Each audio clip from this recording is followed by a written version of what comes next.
Oh, yeah. Some of the stuff. That's exactly. That's exactly. You're right. Okay, we good? Call to session. This is pre-work session at 2:15 p.m. Thank you all for joining us for our Board of Education pre-work session. Our board meeting cadence allows board members to prepare for the upcoming regular meetings through these pre-work sessions. They are typically more casual, primarily info gatherings, and no formal votes will be taken. We'll begin our session with a review of our board and superintendent communication norms. Yearly, we review and approve our norms. Dr. Whitaker, update and discussion of those norms. Yes, Chair Herndon, a few changes have been made to reflect our working agreement. One, we completed the self-assessment in January to reflect when Board Member Anderson came on board. Thus, the training and development timeline has been adjusted to reflect 2024-2025 as seen on page 2.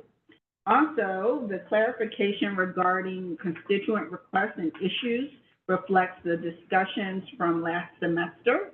That's on page 4. And then finally, the process for policies to be considered for development or revision has been added, and that mirrors the process for submitting agenda items, and that can be seen. An update, Resolve CSD, which will be our branded constituent services, will soft launch in September with a full rollout this fall. So the launch of Resolve CSD fulfills B under the constituent services request and issues section on page 2. Any comments, questions, things of that nature? May I, oh, sorry, go ahead. No, go ahead. Yeah. I was gonna ask one question about the new resolving constituent matters. Well, because it sounds awesome. Will the issues or concerns be published or just shared? We're working through that entire piece. For that soft launch in September, it will be brought to the board first before it is shared out loud. Is constituent services, where does it fit in cabinet? Does it report to, is it its own cabinet position? Details on that. It will be, all of that's part of that presentation that will happen in September, but just so that you know, it lives inside of the Office of Chief of Staff, inside of the Office of the Superintendent. Okay, I'm thrilled and super supportive, obviously. I think that's gonna go a long way to helping the community feel comfortable about their engagement. And no, it's not a person, it's a process. It's a process. Got it. I completely forgot my second question, so Dana, sorry, go ahead. And I just want to remind board members about information requests. On my page 3, I have printed this out at home. I would imagine it's the same thing under information requests of board members. Yeah. Yeah, page 3. That we, remind ourselves, particularly of D, that when there's information that is requested, that goes to the chair of the board, and the chair solicits the support of the majority of the board, and that the board has also provided a rationale about why that information is being requested, so that we all have an understanding of, not only what the ask is, but why. And this also reiterated on page 5 under board meeting preparation and protocols, in terms of requesting that something being added to the agenda and making sure that we follow what's listed here in the board norms, because there is a timeline for requesting for items to be added to the agenda. Can I ask a clarification? So I see where we board members ask for information, and all of that is through email, or what's the proper protocol here? It would depend. I mean, typically it would be via an email, or it could be in a one-on-one conversation with me. And ultimately, it would go to email, especially if it was gonna require the rest of us to weigh in. Right. And then with the agenda setting, so is the agenda set the week before the board meeting? Okay. And so if you want to request, if a board member wants to request that an item be put on the agenda, then what's the time frame? Is that just a week before? Because then I think what I'm trying to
Prepared to have a conversation about it for the next board meeting. I think it's reasonable for us to expect minimally a week. And if the timelines are shaping up so that the agenda isn't even set yet, that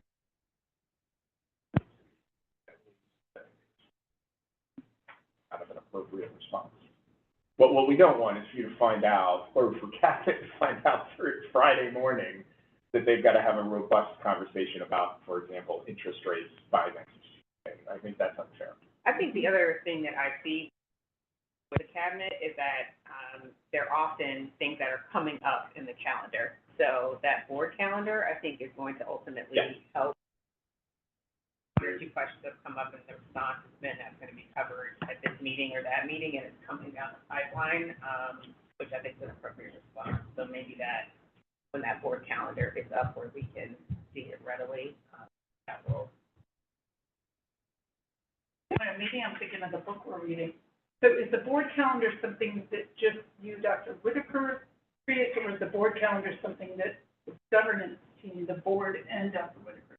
We created that, I provided the draft at the May retreat. Retreat. So the first step was to outline the dates themselves, and that was done probably April. And then or it may have even been March, and then we take those dates and then created the BMOP, which is all of the content that would occur on the date. And that's what we brought to the board in May at Cali, to which feedback was provided and then is now published. Right.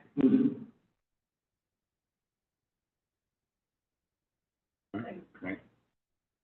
Thank you, Board. Dr. Whitaker provided these revised norms for signature, and we will include our student representative, who will take her oath at the board meeting tonight.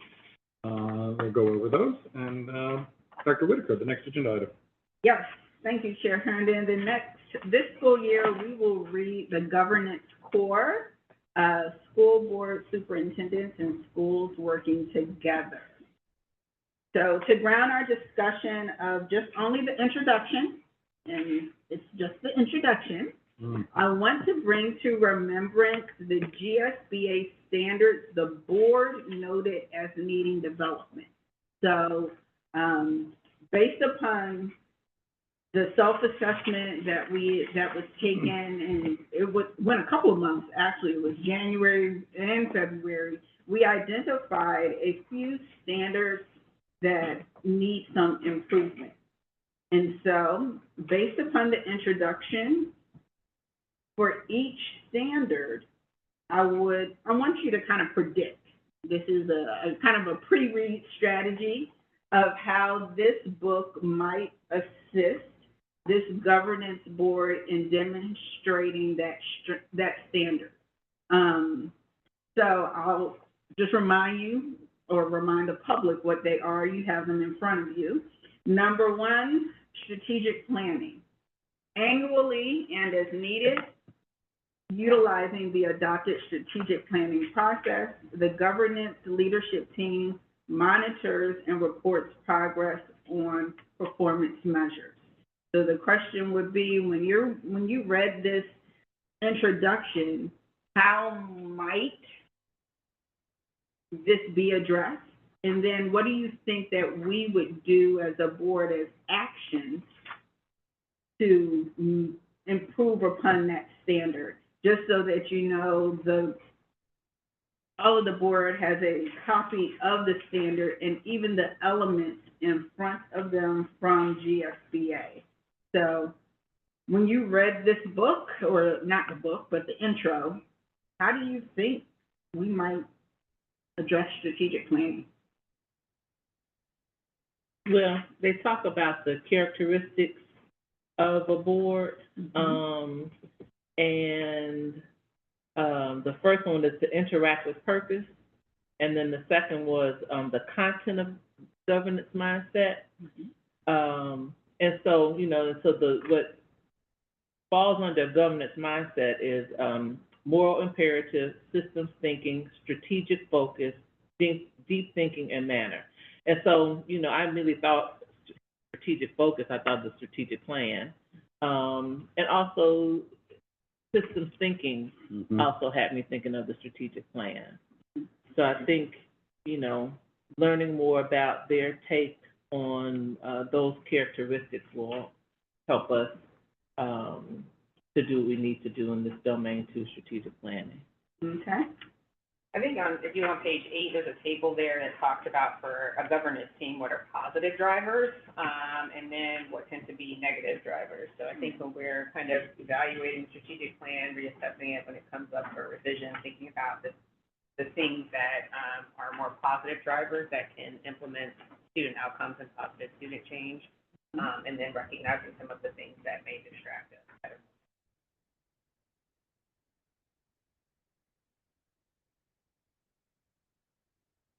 All right. And I made a mistake. I had highlighted interacting with purpose, but actually the first characteristic is that school board members and superintendents must continually develop a governance mindset, individually and together.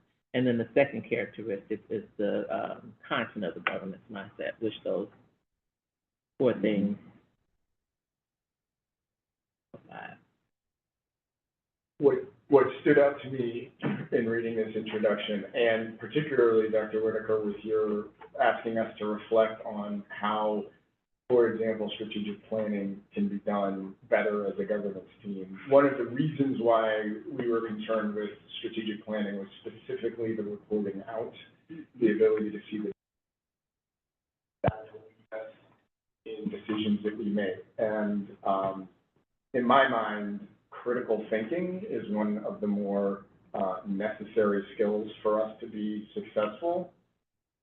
I found that highly lacking in this introduction. I found the introduction hyperbolic, self-referential, overly wordy, and not particularly deep. So I was pretty disappointed, actually. I'm honestly skeptical of this book. It's dramatically different than the last one that we read. So I think you can learn from the wrong way of doing things as well. So I'm totally open to taking the lessons away from this as they're presented. But yeah, I was not overwhelmed with the information that was presented to us in this first chapter. I can get very specific if you'd like me to, but I'll leave that. I'll take your word for it. Yeah, thanks for that. I don't know, maybe I was tired when I read it, but I did underline this portion on page 9.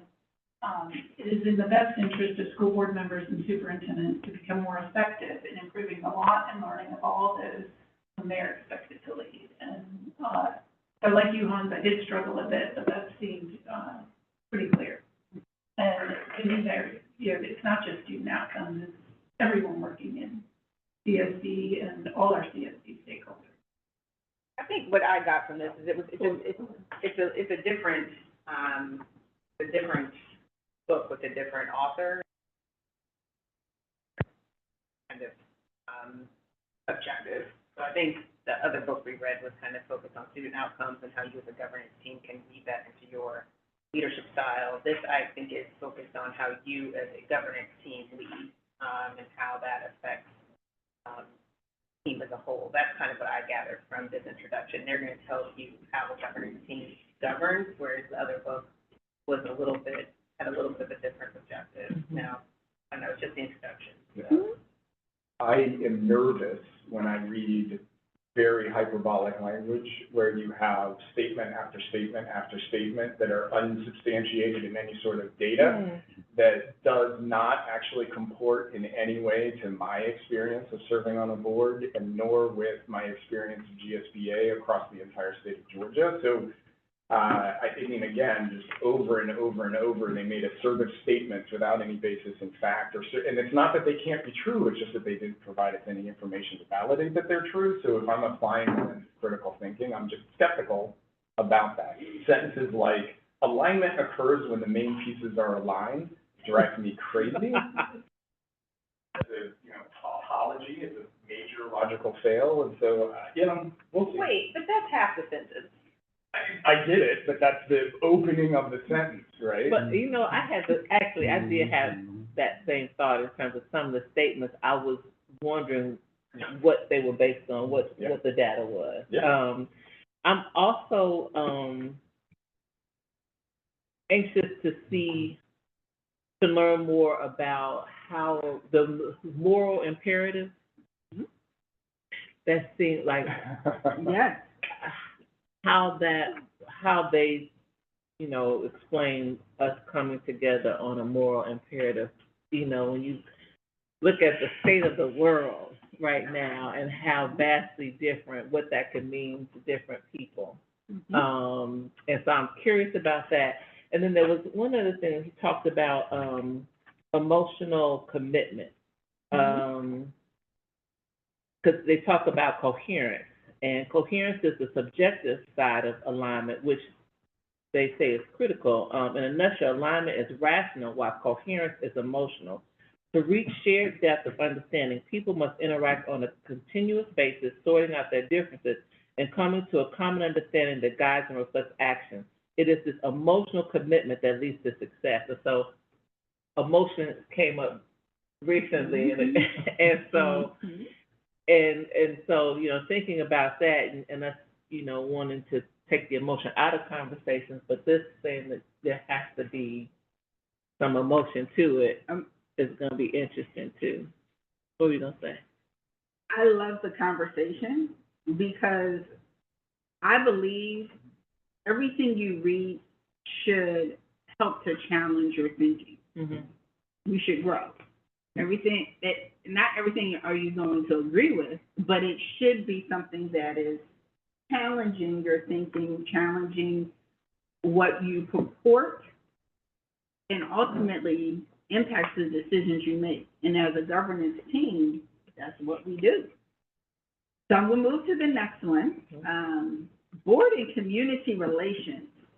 So this standard specifically speaks to the governance leadership team develops a process for creating a culture where input is sought, heard, and valued. Just out of curiosity, how can we do that? I'm really still struggling with this, and I feel like I'm repeating what I said last year. I love our community meetings, but if we don't get more to get the community there, I feel like it's untapped value as one. I love that we have public comments. I think most public, institutions do, but how might you suggest we get more community there? how are we inviting people? Like, I love that we're using social media, and I think I've seen some really great communications from the school district, but at times it also feels like oversaturation, so it's meeting. So I don't know how we each take 5 or 10 random CSD citizens and call them and invite them to a community meeting. The first thing that comes to mind, but I'd like to see more people. I'd like to hear from more people in email. I'd like to see more people at meetings. Maybe we're doing such a good job, but that's why they're not here. I mean, I don't hate the idea of extending invitations every time we have a conversation. I think that's a pretty good idea, frankly. I think that we are somewhat unfortunately moving from a culture where I think there was a dearth of communications. I'm not going to blame specific superintendents, but definitely we've had superintendents that did not feel that having true transparency with the community was necessary. And so there is an element of, I think, just time that is going to be required in bringing the community to recognize that there might be a new culture. But Tracy, Ms. Anderson, I do like the idea of every time that we have an interaction with the community member, if emails come in requesting something, maybe we always include a blurb, please attend this particular meeting, or we can have a frank two-way conversation, right? I think that's actually really good. I think the problem in what this book will answer, and sometimes I don't disagree with you, I'll just throw out that I struggle to judge a movie by its trailer, and I'm hoping the movie is better than the trailer. I think those meetings, people they want them to be about damage control. They want it to be about issue. And there was a particular father who showed up at the meeting that I knew from some like Little League stuff. And when he saw the agenda is governance stuff. And most people have that interaction and they're like, well, this is boring. That's not what I want to talk about. And proudly solved that parent's issue, because I just said, like, hey, have you let Principal Garland? Who is that? Okay, well, that's the issue. She solved it that day. She sent an email, the parent was good, and I was just like, school board community meeting is not really the location for a majority of the issues that we hear about. And I don't know how to solve that. I think part of that is not being in damage control.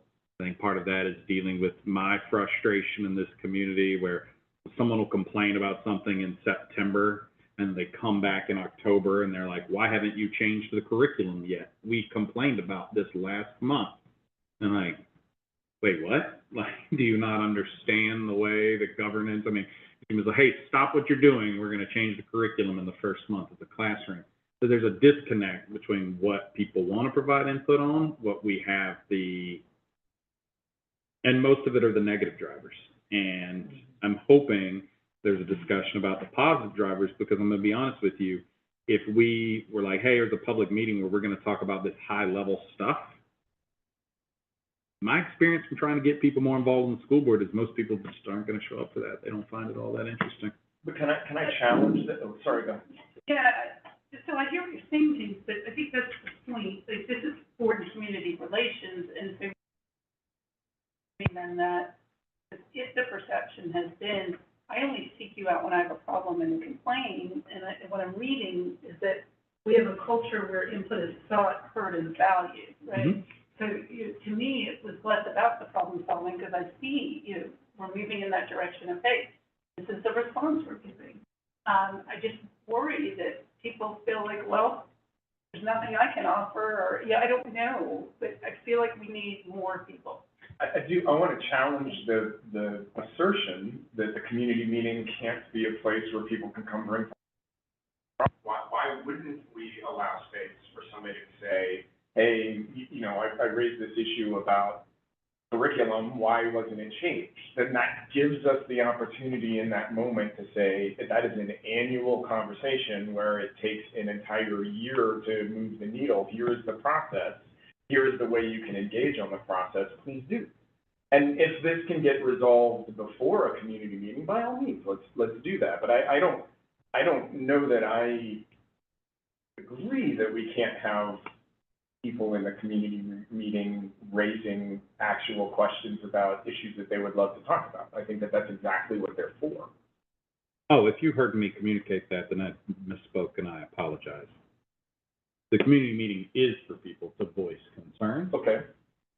95% of their concerns are not board concerns.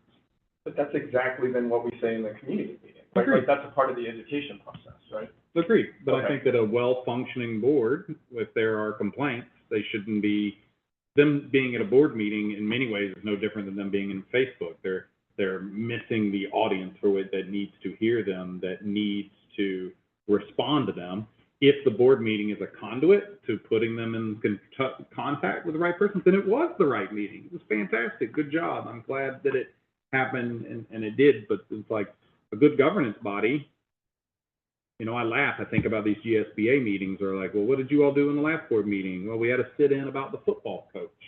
And I'm like, well, but it's such a good example because we can all envision it in our head, and it's such an inappropriate use of a school board meeting to show up and say, like, I hate the football coach. We lost that game last Friday, and he needs to be let go.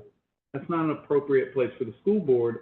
Only insofar as the school board is where you go to express your frustrations with what's happening in the school system, and then it's kind of the right place. But if the board lets it determine what they're talking about, then that's a bad school. Okay, I agree with that. I was going to add one other thing is that I don't know that we should quantify, is it just the seats in the room is letting us know that we're being effective. I think there should be multiple ways for people to engage, and for us to solicit input and feedback. And so, face-to-face meetings, but not everybody can do that because of kids' schedules and work schedules. And so if there are surveys, and I think it's important that we are intentional about having multiple ways to engage with the community. And I think what I wanted to ask then, thinking, correct me if I'm wrong, but our community meetings were newly created last year. Correct. And I'm hearing that sometimes the perception is at least that people don't understand what a board does. And so have we asked the community, like maybe the people that have come to the meeting, to say, you know, what do you want on the agenda? And then we use that as an instructional tool to demonstrate that, well, that's actually not a board issue, but this is, or, so I guess what I'm wondering is how are we creating the agenda for our community meetings? Are we deciding what the community needs to know, or are we asking the community what they want to hear about? So the last three have been driven by the topics of the day. Yeah, that's what I was gonna say too. And I know that after the GSBA conference, we learned about how other districts are doing, parent universities. And so, I know that we talked about the possibility of us doing something like that, which is another way to, inform community members about what it is we do and how it works and governance and all that good stuff. And we did, so one of the things we did discuss was September to really kind of start with some work around policy and also Parent U. How do you know what a school board is and does? January, really will focus on the Georgia Vision Project, which is one of the Georgia School Board, you as well as the community should be able to speak to. March is heavy budget season, so budget Q&A, and then we'll come back to April's around more Parent U and how to have a safe summer. So those were some of the things that we discussed post GSBA as well as at GSBA of how we can integrate the content that we know the community is asking us about and the things that we know the community should be informed of. It's also, I think, I think we should all, at some level, recognize that the nature of any public service entity is that the principal public engagement is going to be when there's frustration, right? And that's okay, right? That's where I like the concept of a constituent services and quick response and the ability to get an answer to the concerns, because if people are comfortable that we're able to rapidly respond to their concerns, then when we're wanting to put positive information out there, there's just a more trusted culture for that information to be received. And that, you can wish all day long that it's different, but it's never different in any of my experiences in the public sector. Folks that show up to talk are usually the ones that have a frustration, and that's okay. Yeah, I think I've heard the city commissioner say the same thing about commission meetings. They don't have a huge turnout unless there is an agenda item that people feel very strongly about. I don't know how many people sitting up here go to every single city commission meeting, and we are close to them. They have the same issue unless it's something about, a hot button issue like the arborist or trees, packed house.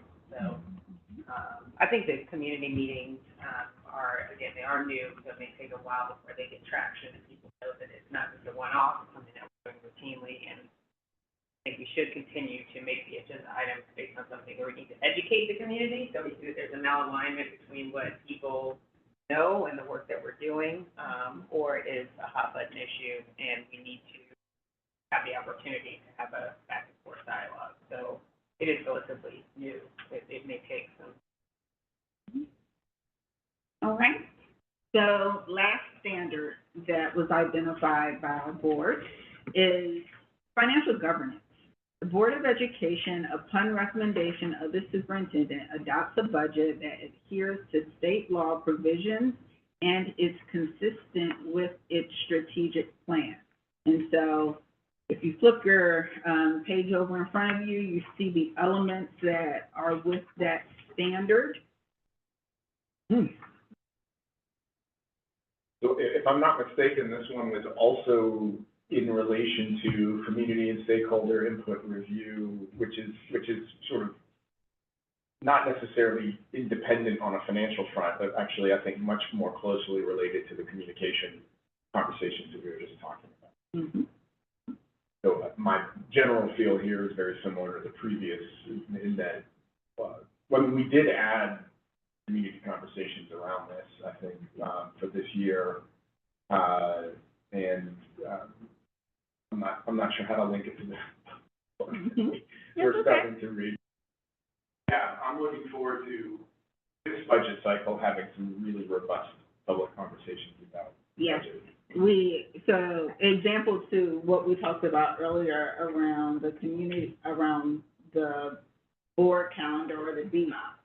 If you remember, we initially had just the quarterly meeting. So it was one, I believe, in April.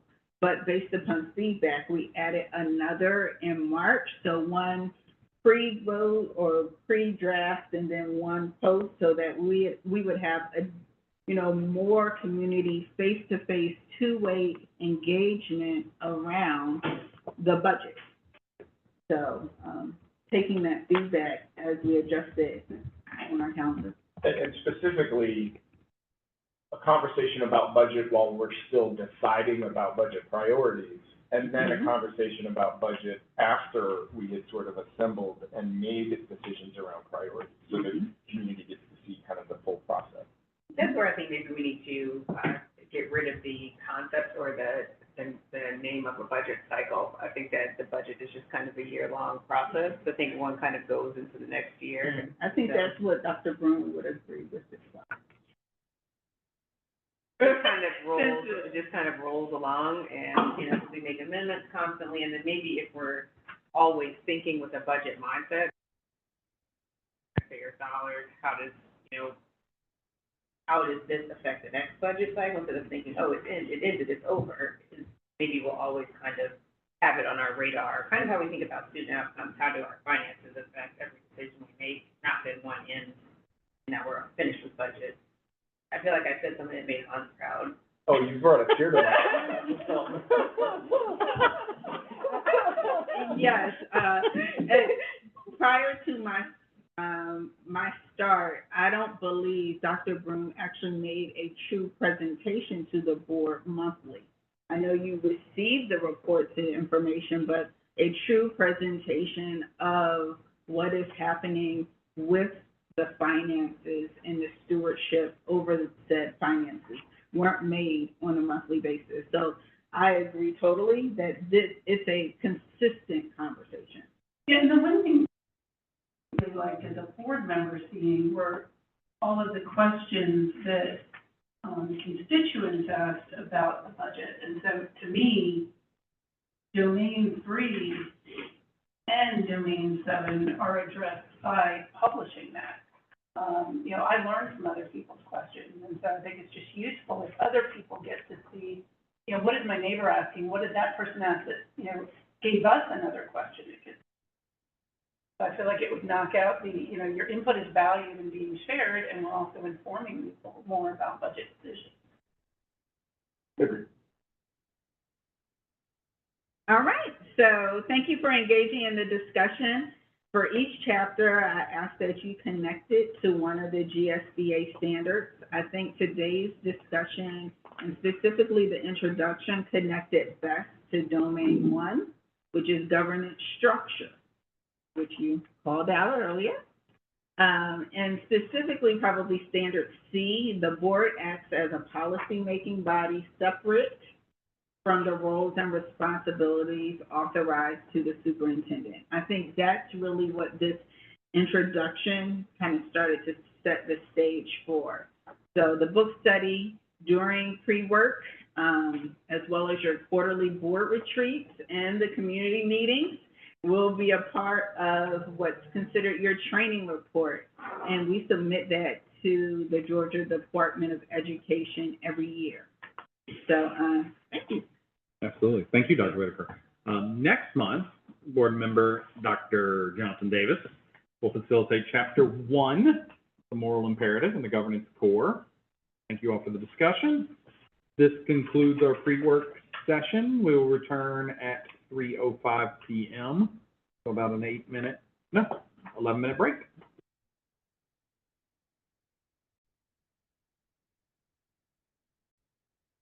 SBA is not an organization dedicated to our training. All right. We're good? Yeah. Thank you for joining us today for our monthly work session.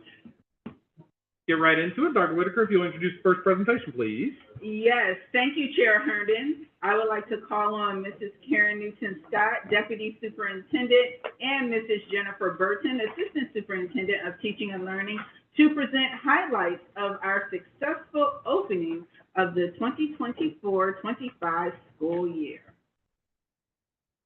Quite close to you all, right? Good afternoon, Board Chair Herndon, Vice Chair Sultan, esteemed members of the board, and Superintendent Dr. Jima Whitaker. As we witnessed the incredible feat at the Paris Olympics, I am reminded of the power of dedication, teamwork, and perseverance. Just as athletes prepared and trained for their moment of glory, the start of the school year is our own opportunity to set goals, work hard, and achieve greatness. The spirit of the Olympics, great effort, resilience, and the pursuit of excellence parallels our journey in education. Each new school year is our chance to strive for our personal best, support one another, and celebrate our achievements, big and small, just like the Olympians did in Paris. We kicked off our pre-work this school year with a strong focus on training, support, and preparation, all centered around our key instructional priorities to ensure success for all. Over the course of the year, we'll continue to highlight these priorities as we set clear, achievable goals and develop detailed plans to meet the targets outlined in our strategic plan. In July, we learned together for 2 days as school and district leaders to align our work from department to department and role to role. This strategy was important to have as we prepared for our new hires to understand who we are and what our work is in CSD, and also provide consistency in professional learning for all returning staff. We received positive staff feedback that indicates that our messaging is consistent and our resources are well aligned. We are proud of the thorough preparation we've undertaken to start the school year strong.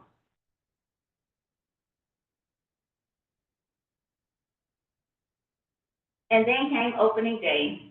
Much like the Olympics, each school proudly gathered in their designated spots, representing their schools and the city schools of Decatur with great pride.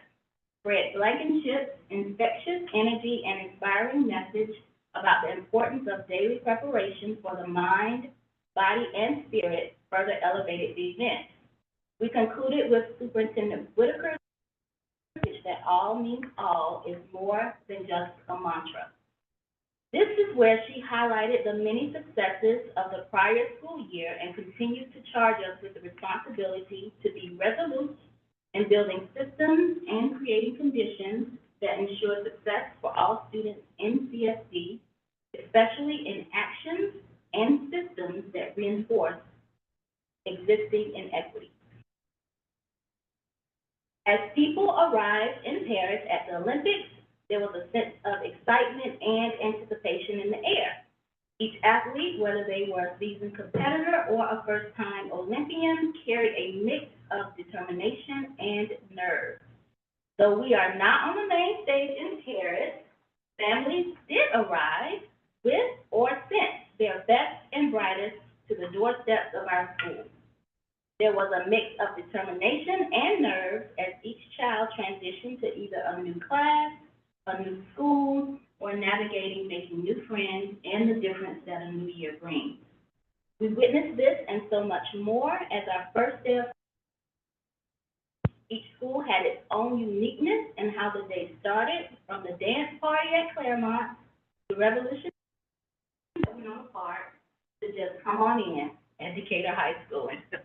It was a great and successful start, no matter where you landed. So, how many students have we welcomed into our schools? According to the most recent count, our current enrollment stands at 5,551 students from birth through 12th grade. This figure exceeds the projected enrollment for grades 3 through 5, 6 through 8, and 9 through 12, while the K-2 enrollment matches the stated projections. Nationally, there has been, excuse me, I skipped a sentence. Last year's enrollment was 5,833 students, which was higher than this year's current total. Nationally, there has been a noticeable decline in public school enrollment, especially since the 2019-2020 school year. This trend was accelerated by the COVID-19 pandemic, which led to a significant drop in enrollment numbers. Currently, our enrollment figures have returned to levels similar to those of the 2017-2018 school year.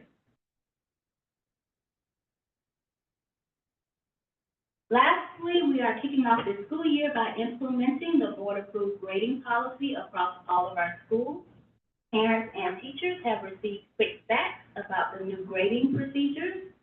During pre-planning, teachers participated in a review of assessment strategies and gradebook practices. This information will also be included in our school newsletters this week and will remain accessible on both our district and school websites. Each school will also host a parent informational meeting during curriculum night to explain grading expectations, share available resources, and address any questions before progress reports and report cards are issued this school year. We are off to a strong start and look forward to sharing more as we achieve our goals throughout the school year. At this time, I'd like to invite our Assistant Superintendent of Teaching and Learning, Ms. Jennifer Burton, to share our updates and information.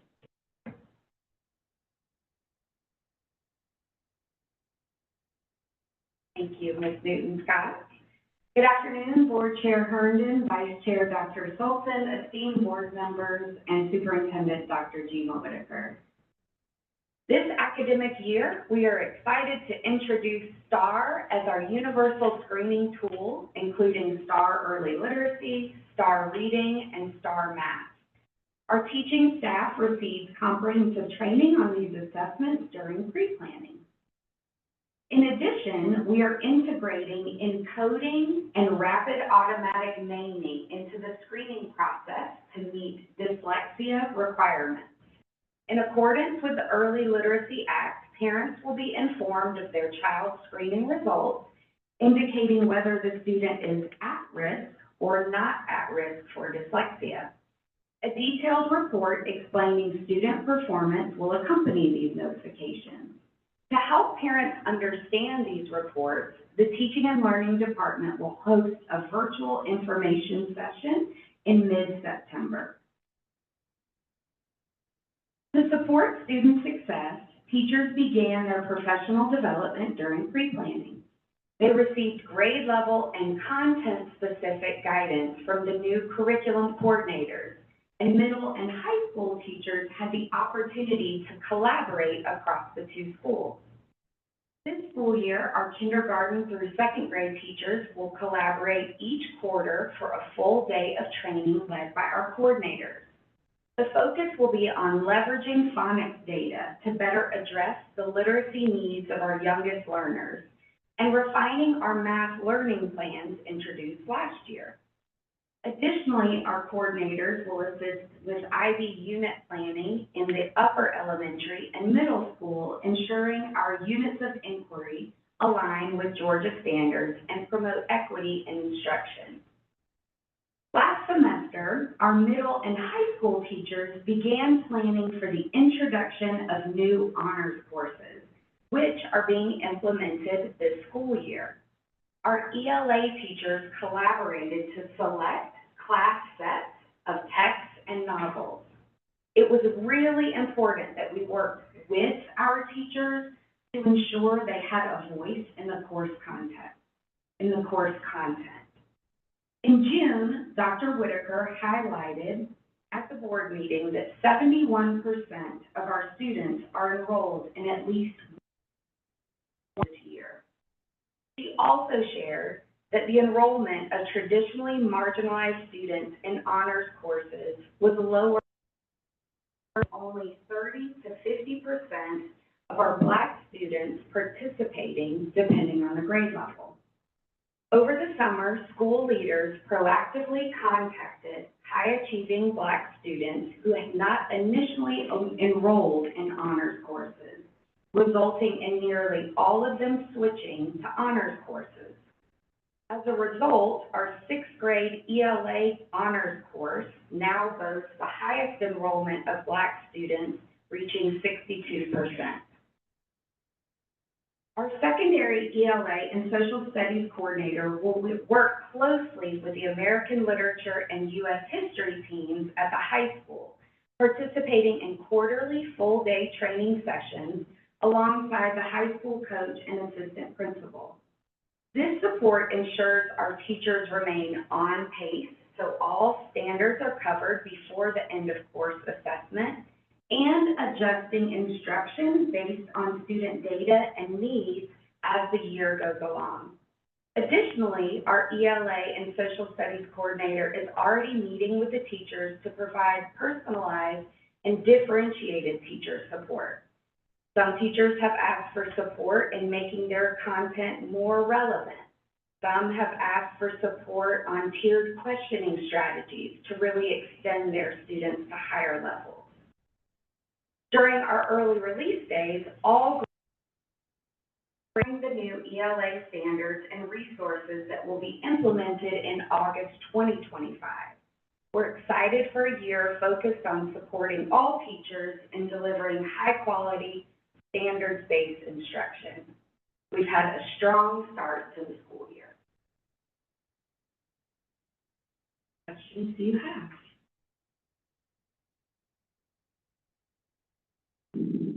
I have two, and I'm sorry I missed the, back to school dash and opening day. I was sick, but, lots of good people gave the feedback. That's good, thank you. And, I'm really excited about some of this, support. One question I do have though is, like, the honors ELA and the honors math are new, right? And so I heard that the teachers are collaborating or have collaborated to choose the book.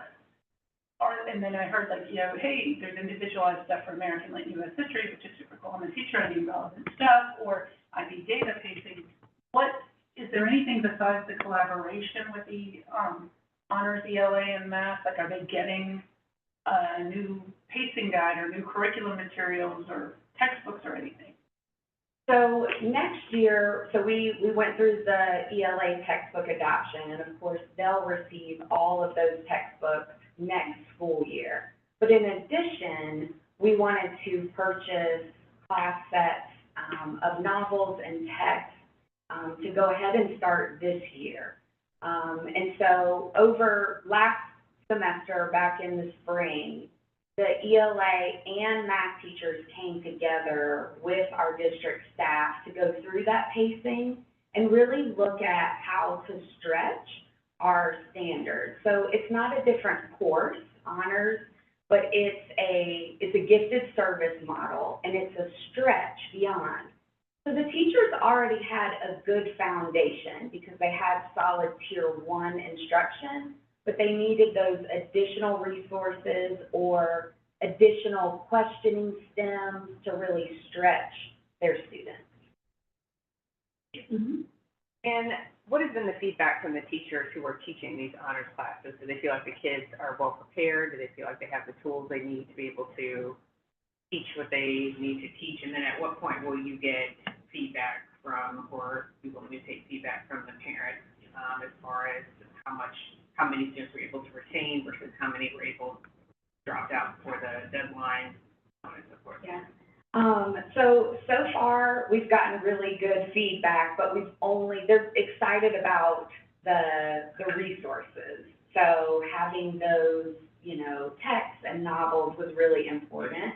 But beyond that, I think it's early to say, just in these first few weeks. Parent feedback will be really important. And so we want to start collecting that feedback probably after the first 9 weeks, give it some time to see how it's going.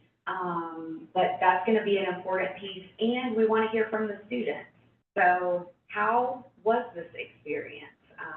We're actually doing the same thing with summer school. So How was the experience? How did it help prepare you during this school year? But we got to get this school year going, before they can say, like, yeah, this made a real difference for me right now in this school year. The teachers that are teaching the honors classes at the middle school, do they have to be gifted certified in order to teach those classes?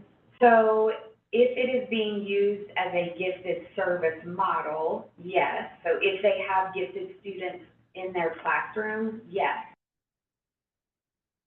Or enrolled in the gifted endorsement program, which we are paying for, and teachers are receiving a stipend to participate in the endorsement class. I'm glad you added this bit about seeking student feedback, because that, I think, is probably some of the most important. So, I'd be very interested in hearing what the students themselves think about it. My question was more about, students that have been encouraged to sign up for the stretch classes, these honor classes. What supports do we have in place if they struggle, and if they're needing or capable of doing the work, but need that extra push, or need the extra study time, or need the additional support? What's in place for them? So for all of our students in any Tier 1, honors courses are considered still Tier 1. We would provide remediation and support just as you would get in a standard English class. So any additional tutoring, any additional extended day, all of that is still available, just as you would get in your standard course.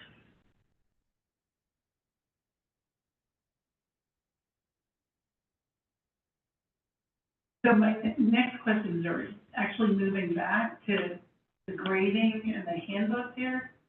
So one, is this grading and reporting handbook like just an internal thing for teachers, or does everyone get to see it? So we have both. We have the grading regulations that spell out a little bit more to teachers, and then we have a family grading handbook. You should see it in your newsletter this week.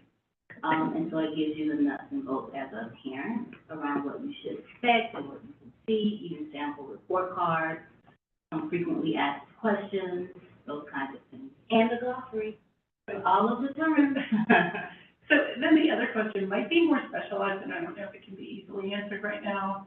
And I don't know, is our student board member participating in the meeting? Then this morning. Oh, okay, so maybe later.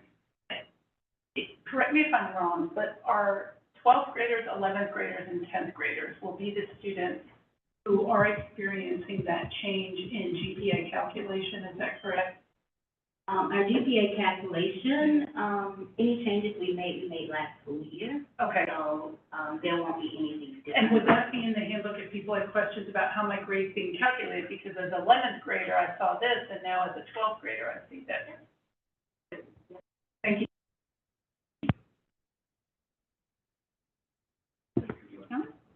Well, thank you so much. Chair Herndon, the school year did launch, and with a lot of energy and a lot of focus. All means all is more than just a mantra. And as I said in opening day, this school year, we will focus on the systems that inhibit all from truly being all. Thank you. Thank you, Ms. Newton-Scott, Ms. Burton. I agree, we had a very strong start. Excited to hear Dr. Whitaker, if you could move us on to the next presentation. Yes, thank you, Chair Herndon. Mr. Eston Melton, Chief of Information Services, will provide an update on our interoperable data system. Of the bingo square. Good afternoon, Board Chair Herndon, Vice Chair Dr. Sultan, esteemed members of the board, and Superintendent Dr. Whitaker. Happy to share with you an update on where we are and where we're going with developing and sustaining interoperable data systems to support student outcomes and operational effectiveness. Not much time has passed since I shared a small update on this during the spring State of Information Services report, but nevertheless, we have updates and opportunities to apprise the board of. I'll tell you a bit about the what and the so what of these systems, very briefly recap some things the board saw in the spring, and talk about the now what/what next. As y'all requested, we reorganized the strategic accelerators to visually put students first to align with our mental students first perspective. And interoperable data systems very much is one component of organizational effectiveness and excellence. But of course, like all initiatives and programs, it very much is a component of driving student outcomes. So interoperable data systems is a mouthful, but it's digestible. Data is what we have documented in a repository, whether it's attendance in Infinite Campus, salaries and Smart Fusion, the HR finance system, or test scores sitting in a vendor database. Interoperability includes the notion that we can pull from different data systems to get a more comprehensive view on the subject, whether it's a student or a budget or so on. And it's also a principle that different data systems that store and exchange similar information use similar data structures. And systems refer not only to the technology tools, but also to replicable procedures, governance, and the people to shepherd these tools and to act on the data. Critical tool in this ecosystem is data visualization that allows data consumers, whether looking at a student, a classroom, a school, or a district, to access clean, discernible visual depictions of the data, so decision makers can invest their time on decision making and not typing at a keyboard. And of note, there are other interoperable data systems that are germane in K-12, such as the thousands of data operations we do each night that get students and staffs rostered into online learning tools, or that automatically create or suspend student and staff accounts as they enter or leave the district. CSD is part of an executive board with One Ed Tech, which sets many of the educational interoperability standards used in K-12 and higher ed. And I'll also share that while the back half of this presentation focuses on student data, over the last few weeks, we've started to gain steam on another critical interoperable data system. Cross-functional team from finance, human resources, and information services has begun working with our outside partners on capturing the specifications for a new HR and finance enterprise resource platform. Heard ERP come up quite a few times over the last few months. It's a critical project. It will be a multi-year project from specification to solicitation, implementation, operationalization, all the more reason that we are happy to have begun the work even before the school year. On the student side, a quick montage review of last year's progress. First, we recognize an in-progress, off-the-shelf data. By coming from a leading ed tech provider, we cut ties a few weeks before they pulled the whole tool off the market. Dr. Whitaker also brought critical focus on the need for data systems and stability in the people resources charged with nurturing them. And at the same time, we dusted off our Tableau licenses, which had largely been a start-stop several years before. Board members, you probably remember seeing that as part of the senior homestead exemption work, right? A quick sprint led the board to see board members to have screen time at the November retreat. And I remember sitting at Dr. Sultan's elbow, looking on filters and comparing outcomes for students who had or hadn't attended college hikes. We were able to differentiate it further by race. I remember that. We also recognize, though, that given our small staffing and the need to sustain the work, we needed outside help. We found that partner in Slalom, who hopefully helped us pull together more robust data visualization tool to compare multiple assessments at a given year at once. And we also shared initial drafts of daily dashboards around school operations, things like nurse visits, attendance, behavior, and the like, with school and district administrators, and we began work on our first public-facing dashboards. Much of the credit for this progress goes to Director of Assessment and Accountability, Alexis Glenn, and our Student Data Coordinator, Colbert. Some of you on the dais, Johnson Davis, certainly know Anthony, and everyone behind me, each one of my colleagues and those zooming in know Anthony. Anthony has 32 years in city schools of Decatur, and he will retire on Thursday. Anthony started in facilities, and he leads with the digital keys to the data king. 2 years ago, he brought his talent and expertise back to the IT team, and it is hard to see him go. I am incredibly proud of Anthony's work, and he is the type of colleague who makes me want to make him proud of what we do after he leaves. Thank you.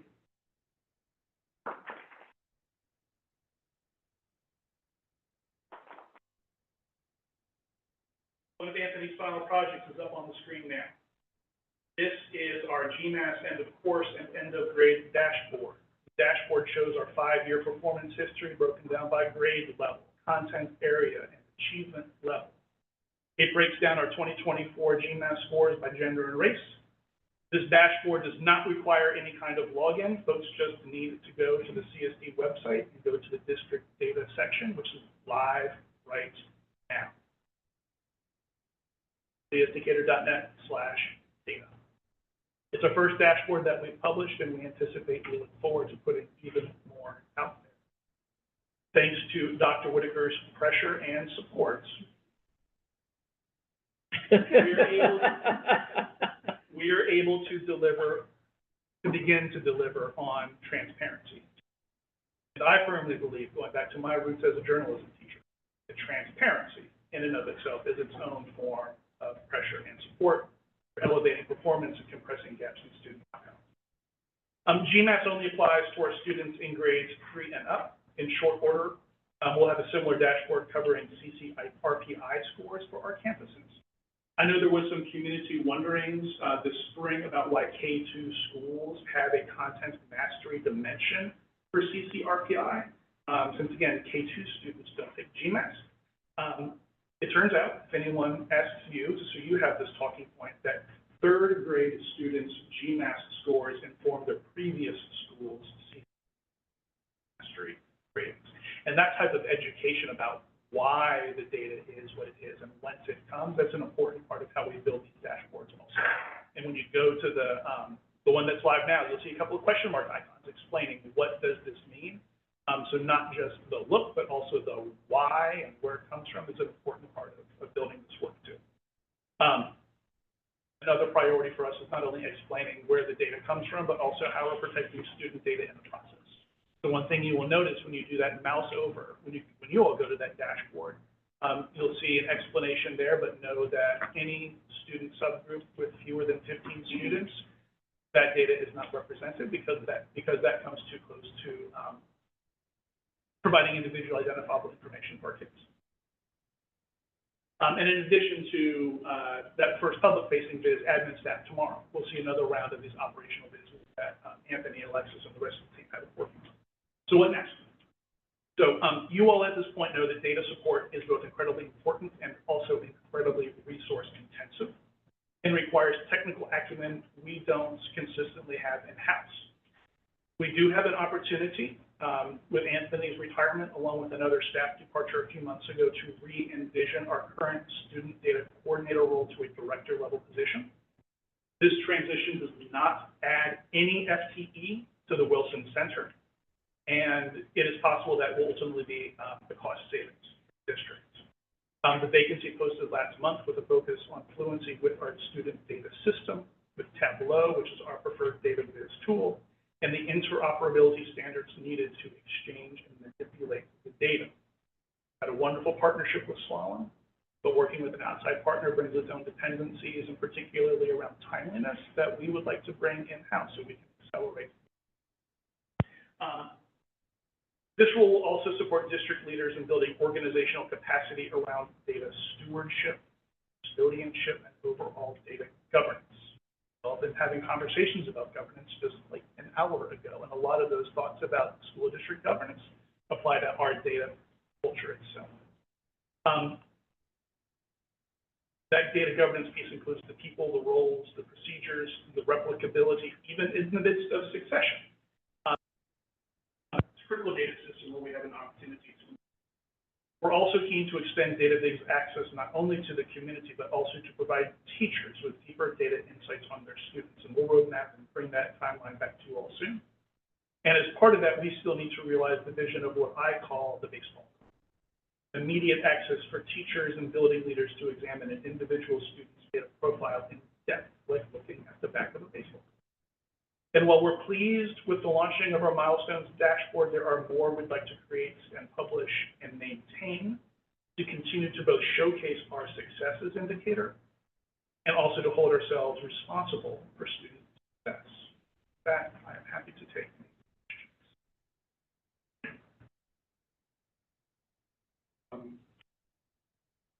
Tangential, I think, a little bit to this, but it came up as that we were thinking about it, one of the issues that was raised in the community was around how K-2 difference in reporting sometimes results in a school getting a lower rating than is warranted. I think this was specific to Claremont. Where did that land? Was it next door or Zillow maybe or something like that that was? It was, yeah, Dr. Sullivan's right, yeah, it's great, I think great schools with this specific case, but it's not limited to schools. You can look at any of these other kind of real estate tools, and see that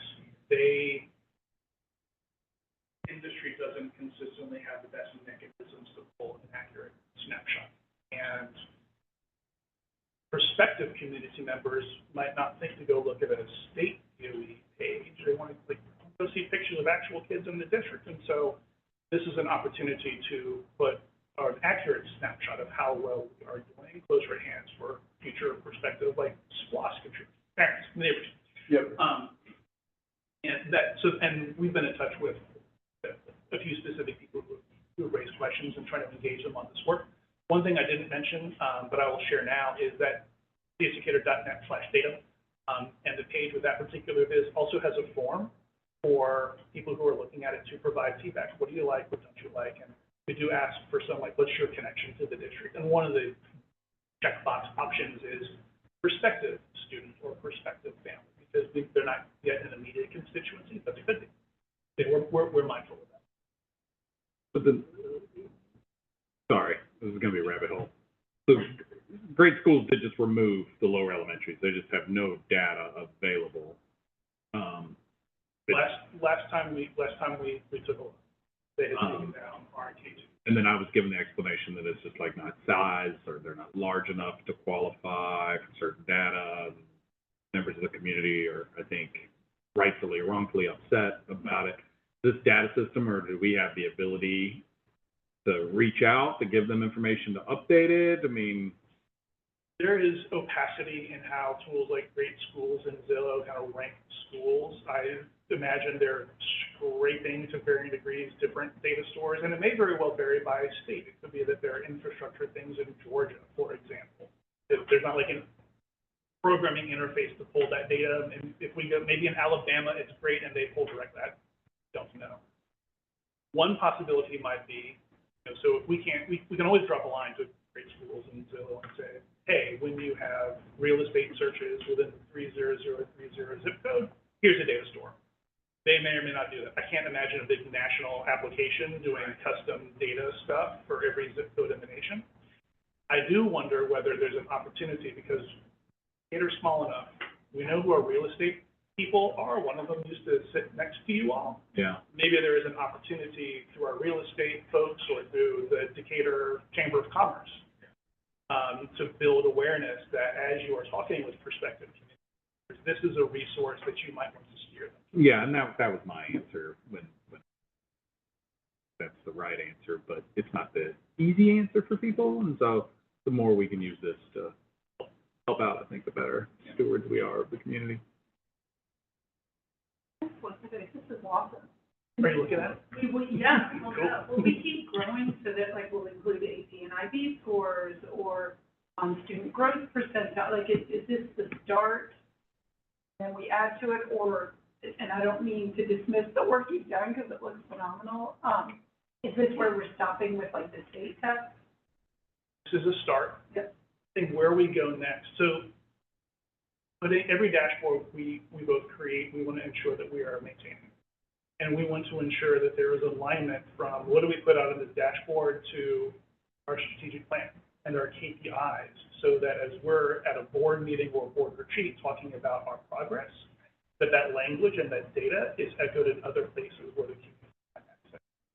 And so I know at the board retreat, there will be discussions about KPIs, and one of the things we'll try to do without, and that assembly place will be kind of, but we want to be able to echo and have consistency. Also, one of the things that was important for us in this dashboard is to have consistency and to echo what our community members right now could go pull from the DOE, right? We want everything to be in sync. We don't want to have gaps, because gaps in authoritative sources undermine confidence. So, Ms. Anderson, one of the next things to do, like, we could publish dashboard after dashboard after dashboard. We want to make sure that there's alignment. and that we have, this goes back to the systems part of it, that there are processes in place to ensure recency, accuracy, that there are processes, if the data store we get from the state or testing, which is a big thing, that we have a mechanism in place to accommodate that. And a large part of that will stem from the work that we do over the course of this year around this data governance, building those procedures, building those rituals even around, okay, it is this time of the year, this assessment has happened, here is our window, so that if the data's not there now, we can provide some predictability and hold ourselves accountable to it for how that information gets out to the community. Does that make sense? So, we've made progress, but we still do have a long way to go. And this journey would not have been possible without Anthony Colbert. He is the poster child for hire to retire with CSD. Thank you so much, sir, for your service. And board, I look forward to sharing more deep dives into the public-facing dashboard next week at our retreat, which will be next Tuesday from 10 to 2 at the Oakhurst Recreation Center. I think just a real quick point of personal privilege is just to give Anthony a shout out for always helping me with the Black History Month programs when I was over at Renfro. After doing everything he does here, he would come and work with us on the Black History Month program. So just thank you, Anthony, and the best of luck to what, comes next. Yes, if you all remember that day when we were at the solarium and I had to almost physically pull Anthony verbally from behind us. Anthony, thank you. Mr. Colbert, thank you. Because it's one thing for me to have pressure and support to give us transparency, and it's another thing to deliver on it, and it would not have been possible without you. Yeah. Thank you, Mr. Melton, for the update on the behind-the-scenes work the IS team is doing to support learning. Dr. Whitaker, if you could introduce the next presentation. Yes, Chair Herndon, I would like to introduce Mrs. Adina Walker, our Chief of Human Resources. She is going to present the annual Human Resources report on our overall staff demographics, retention, staff engagement efforts, separation data, and HR initiatives.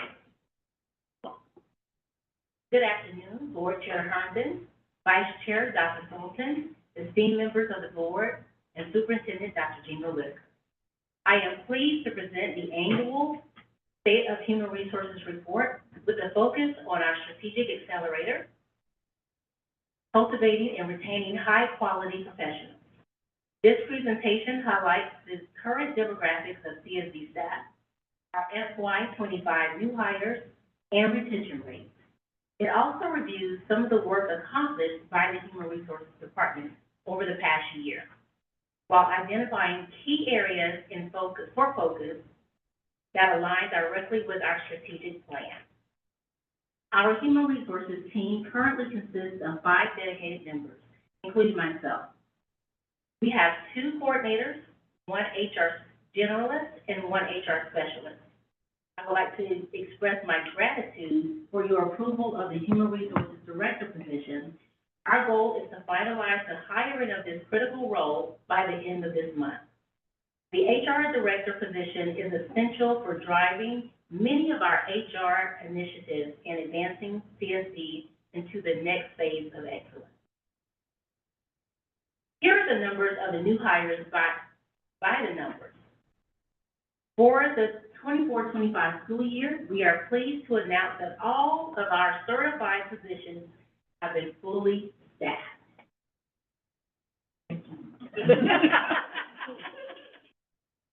We welcomed over 100 new certified and classified hires to our district, which marks a decrease from last year.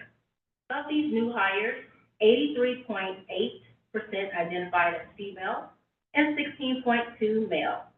Currently, 73.5% are classified staff, while 26.5% are classified.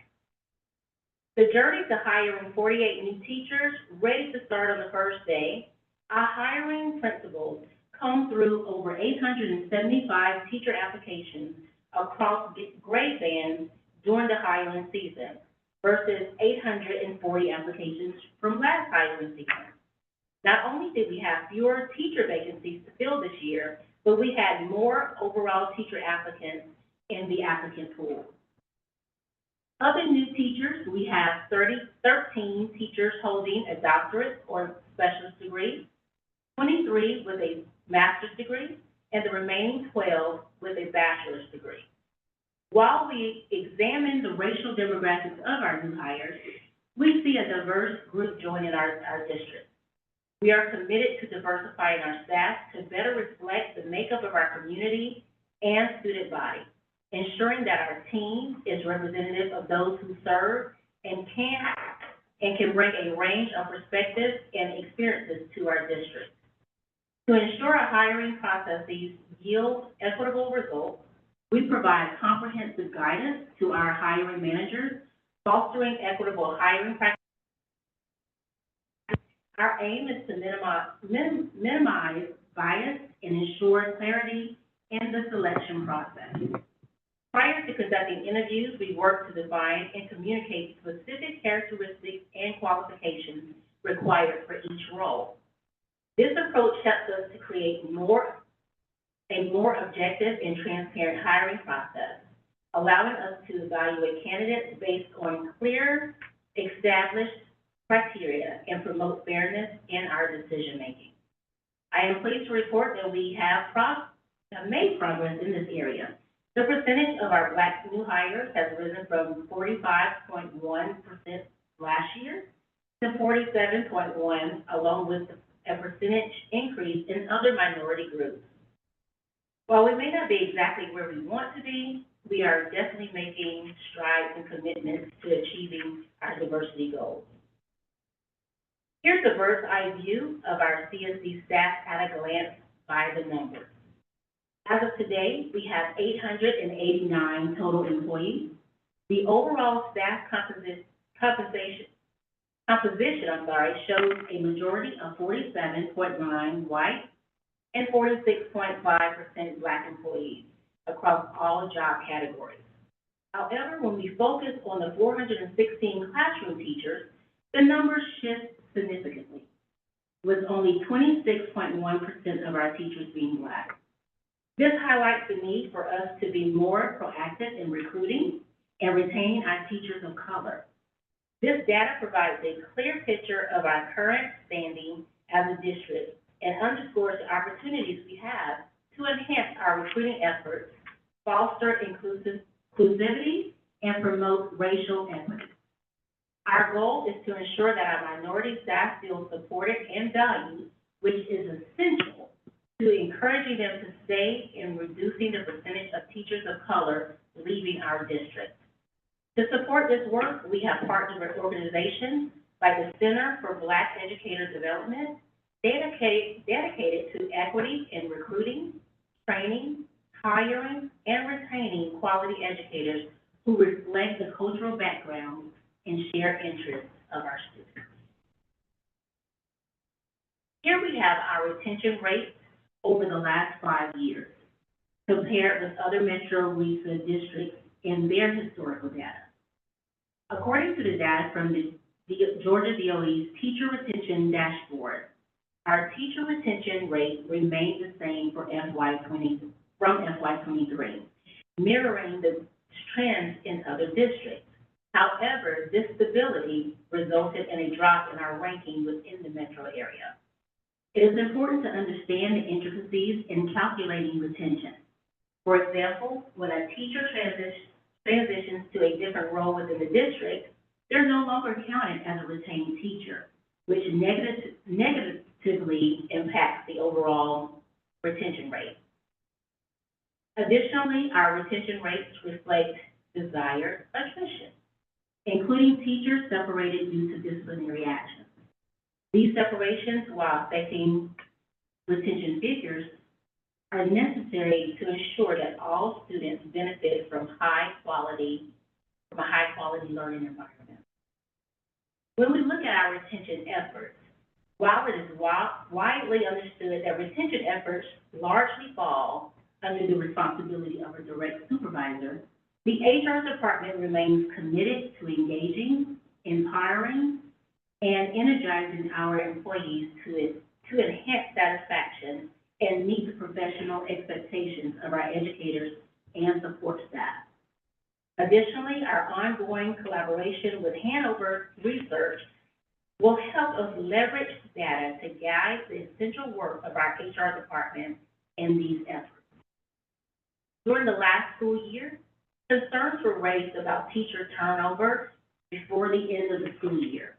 Retaining staff is a high priority, but there are circumstances that are beyond our control that contribute to employee churn. Early resignations account for about 30% of our teacher turnover, with the top 3 reasons being family obligations and health concerns, employment outside of education, and relocation due to a spouse's employment. One of the most significant retention efforts is competitive compensation. Last year, you approved the most substantial annual salary increase within the district in a single school year. This key initiative aligns with our commitment to sustaining this upward trajectory throughout our 5-year strategic plan. We are also focusing on providing relevant and job-embedded professional learning. Our staff wants access to PL opportunities that enhance their effectiveness in their specific roles and provide them with the knowledge and skills needed for career advancement within the district. Our primary objective is to optimize our most precious resource, which is time, by aligning professional development with the needs to increase pathways to initial certification and post-secondary degree opportunities. We maintain ongoing collaborations with our university partners and community organizations.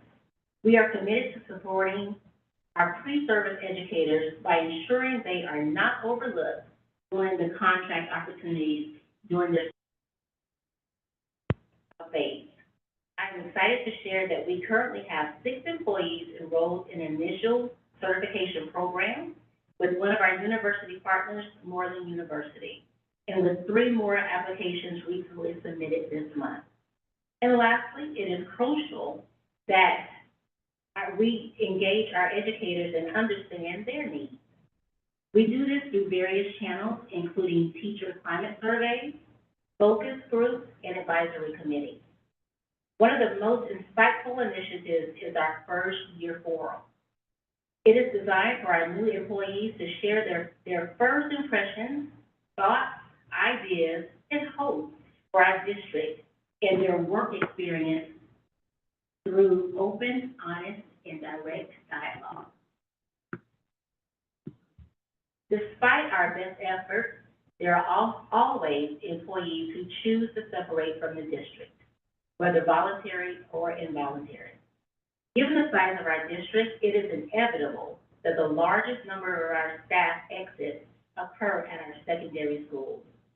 At the May board work session, I announced that we will pilot our external exit survey in partnership with Upbeat, which they did a tremendous job in administering the entire process with fidelity. The dashboard they created allows us to cross-reference results between the middle and high school locations and compare them with their global cluster of approximately 2,000 teachers nationwide. Among teachers who left the district last year from our middle and high school, several areas of strength are identified as factors that did not contribute to their decision to leave, which were the lack of planning time, classroom management, and employee benefits. These areas were reported of being above the average percentage compared to the global cluster.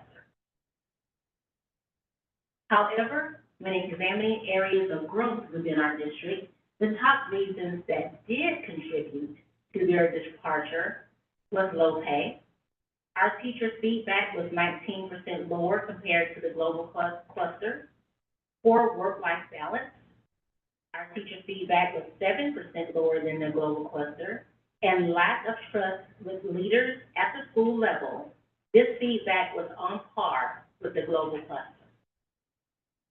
We also analyzed data specific to teachers with 0 to 3 experience who left the district. Their top reasons for leaving was distance between work and home, poor work-life balance, and low pay. As you can see, many of these issues are areas that we can work to improve as a district. Some factors such as distance are beyond our control.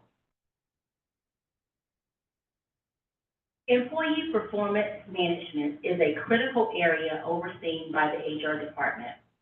Effective performance management requires clear policies and procedures. These guidelines ensure that employees understand what is expected of them in all aspects of their roles. It is essential that these policies and procedures are not only well-defined, but consistently applied. When the need for a board policy arises, it is processed through the board policy approval process. In addition, the employee handbook is reviewed and updated annually to remain current. Last year, we developed and finalized the progressive disciplinary matrix, which is now implemented to ensure consistency and accountability in disciplinary actions across the district. The HR department also facilitates annual leadership training focused on performance management and documentation, which are vital components for any leader managing staff. These trainings are delivered in various formats, including principal monthly meetings, administrative staff meetings, and one-to-one consultations. Another critical aspect of performance management is the evaluation and observation process.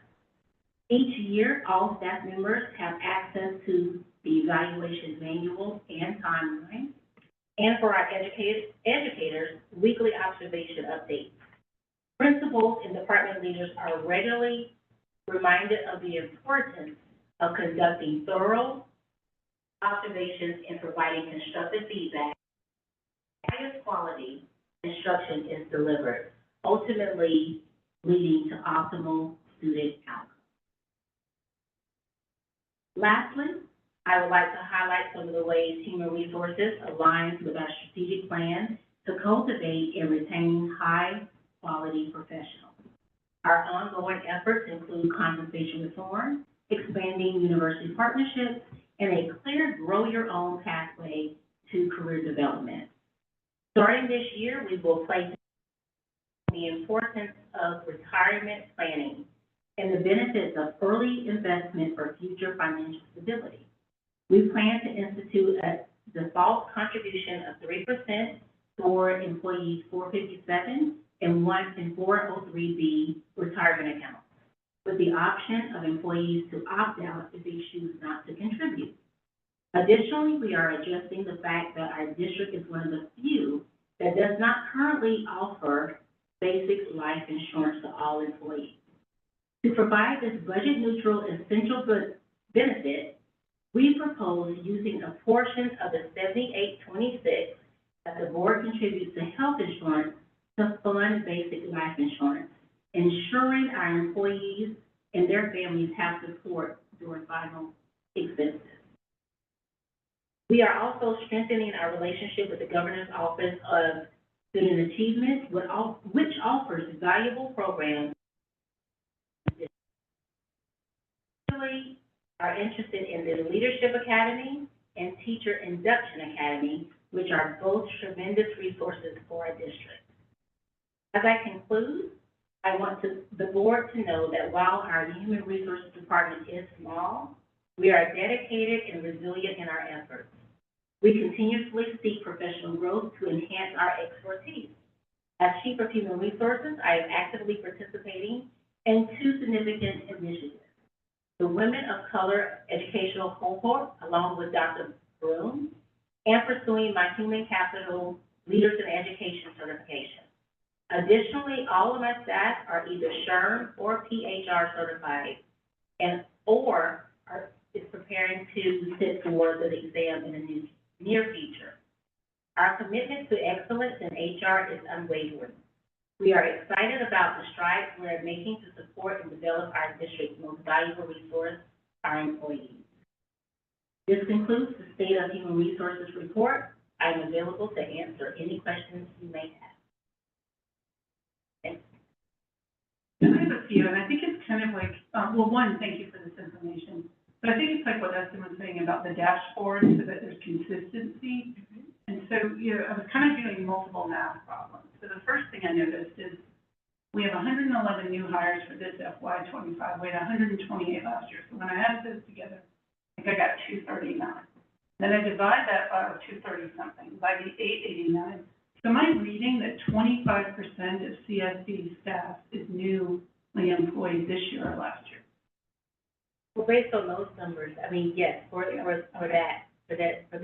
And then I heard you say that teachers in 1 through 3 year, we have 30% leave, is that correct? 30% of the exiting employees, yes, 30%. And so I think, where my line of questioning is going is we are really focusing on retaining and hiring to retire, then this seems like something that needs to be looked at. Additionally, I can't tell when a hire is like a teacher, so I went to the personnel report, and my math may be wrong, but I think I heard you say that we have 48 new teachers? Yes. Okay. And so this is where I get then confused, because I looked at the certified new hires, the certified separations, the classified new hires, and the classified separations. And so I literally counted each position, because we didn't have that number, so I appreciate you sharing it. And I think I counted 53 teachers that left the district last year. And then I think I counted 39 teachers hired. And so, I'm not trying to be pedantic, but we have teachers that are assigned classrooms, rosters, and then we have certified staff. And so, one thing I'd like to see moving forward is maybe a little more understanding of who the hires are, because right now, I don't know who's leaving. I know that 30% of the teachers in 1 through 3 year were leaving. I know that 50-something separated, and I know we hired 111. And then I know it's certified versus classified versus certified teachers and certified others is just one example there. And then the retention rate really does concern me, and I've brought that up before. Part of it is because I have been a teacher as long as I have been, and I know that teachers want to stay in classrooms. So I'd really like to hear more about, and I don't mean right now, but just as we're looking at our strategic plan at retaining and hiring to retire, how we're supporting teachers in the classroom. Because when I read things about work-life balance, I translate that to be time in the absence of anything else.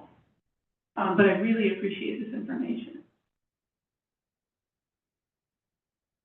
Could we go to the slide that shows FY '25 new hires, 111 new hires?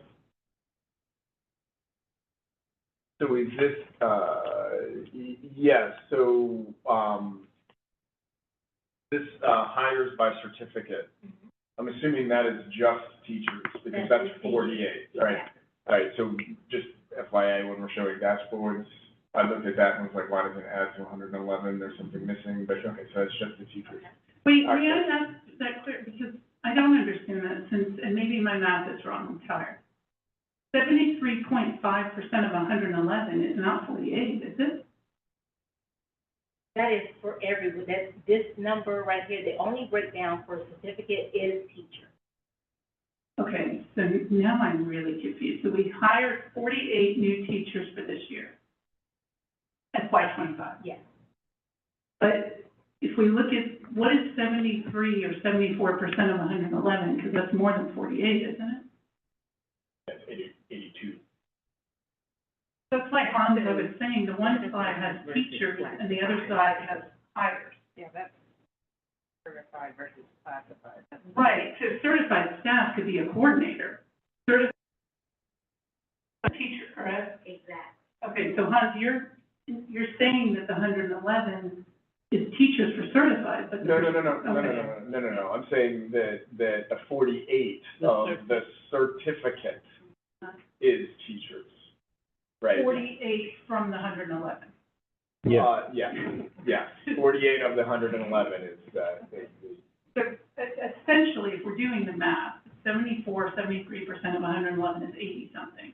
So that means we hired 40-something teachers and 40-something additional certified staff. Is that correct? That could be transfers whenever we're doing like, substitutes. We have our stellar subs that become teachers. That's not necessarily reflected in this because they're transferred. But yes, whenever we're talking about certificated levels, we're talking about classroom teachers of 48 that's actually in the classroom. But when we have the overall numbers, these are all of our new hires, certified and classified. so, of the, let's just for right now stay with the 48 teachers. Is that starting the beginning of this school year, or was that over the course of the entire year? Let's start at the beginning. Okay, so there is a churn number that I'd like us to get to. I know that we've talked about this as a part of the integrated data systems and what's coming, but I would be interested in understanding over the course of the year, how many teachers are we hiring and replacing as well, right? Because the number is not just the new hires that we start with the year, it's how many people are we replacing over the course of the year as well, that is something that I think we need to know.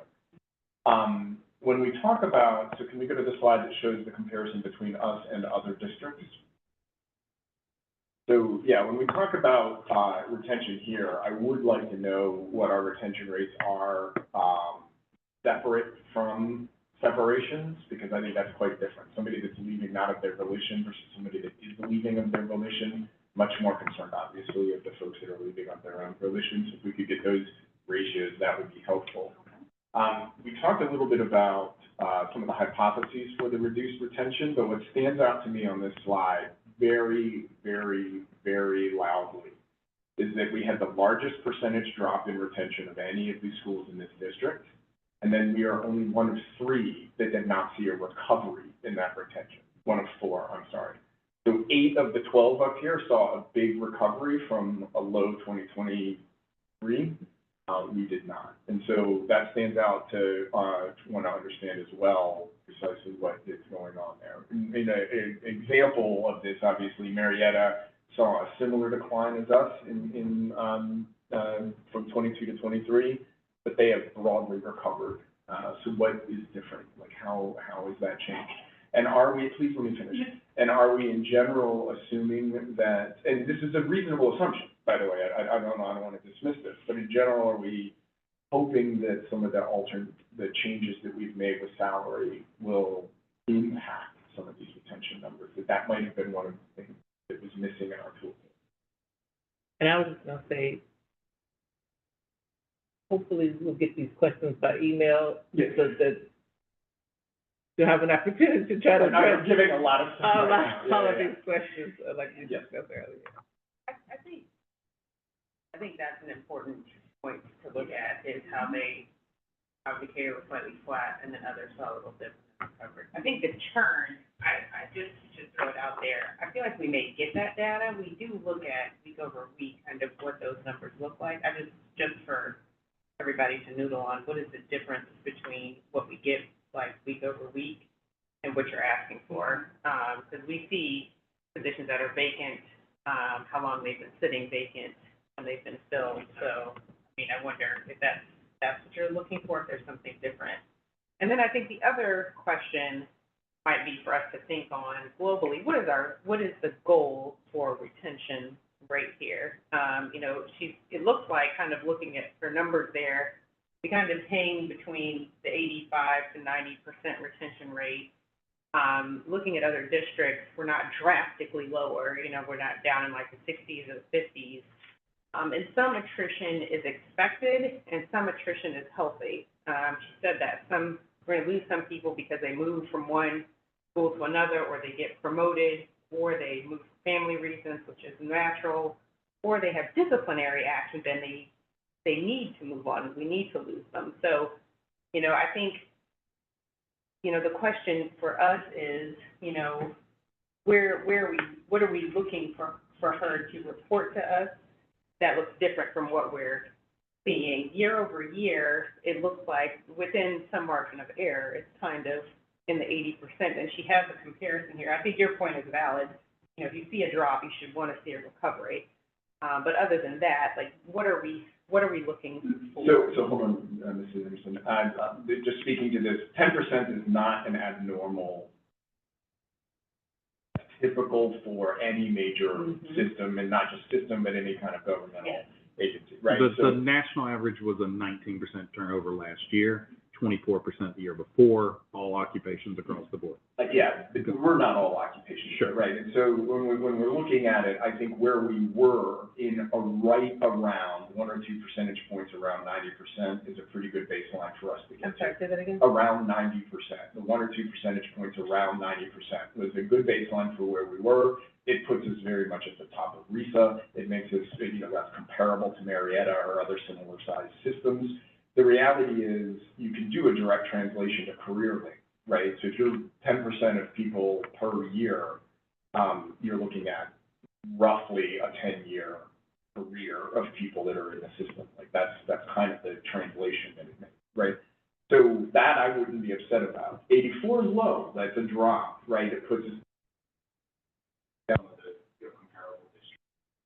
And certainly below some of the systems that we look at, like Marietta, especially since they've recovered, since they saw that decline. And so that 6% difference is actually quite meaningful. I'd like to understand, and this is not necessarily something that we can answer right now. I hypothesize it actually it does have to do with the difference in pay. A lot of the districts around us adjusted pay before we did, so hopefully we've actually made some changes there. And that also gets to your point, Dr. Sultan, pulling out the separation from retention is critical because those are very, very different. Separations are not necessarily a bad thing. Like, we want to make sure that we're constantly ensuring that we have the highest quality instructors here. So I don't want us to penalize ourselves if we are having to take steps as appropriate. And for the record, APS had quite, I think, posted quite a salary increase, and their retention rate was lower than ours, or whatever. There's Cox that has a huge. So did APS. And I think to the question of what I want to see, we should at least be matching Georgia. So I did go to the DOE dashboard, and Georgia had a 90% retention rate. From what I can tell, Metro Risa is 87%. Beaufort City Schools, which is similar to us in size, and again, somewhat diverse, maybe a different makeup. I looked at their third grade EOG, they had a 95% retention rate.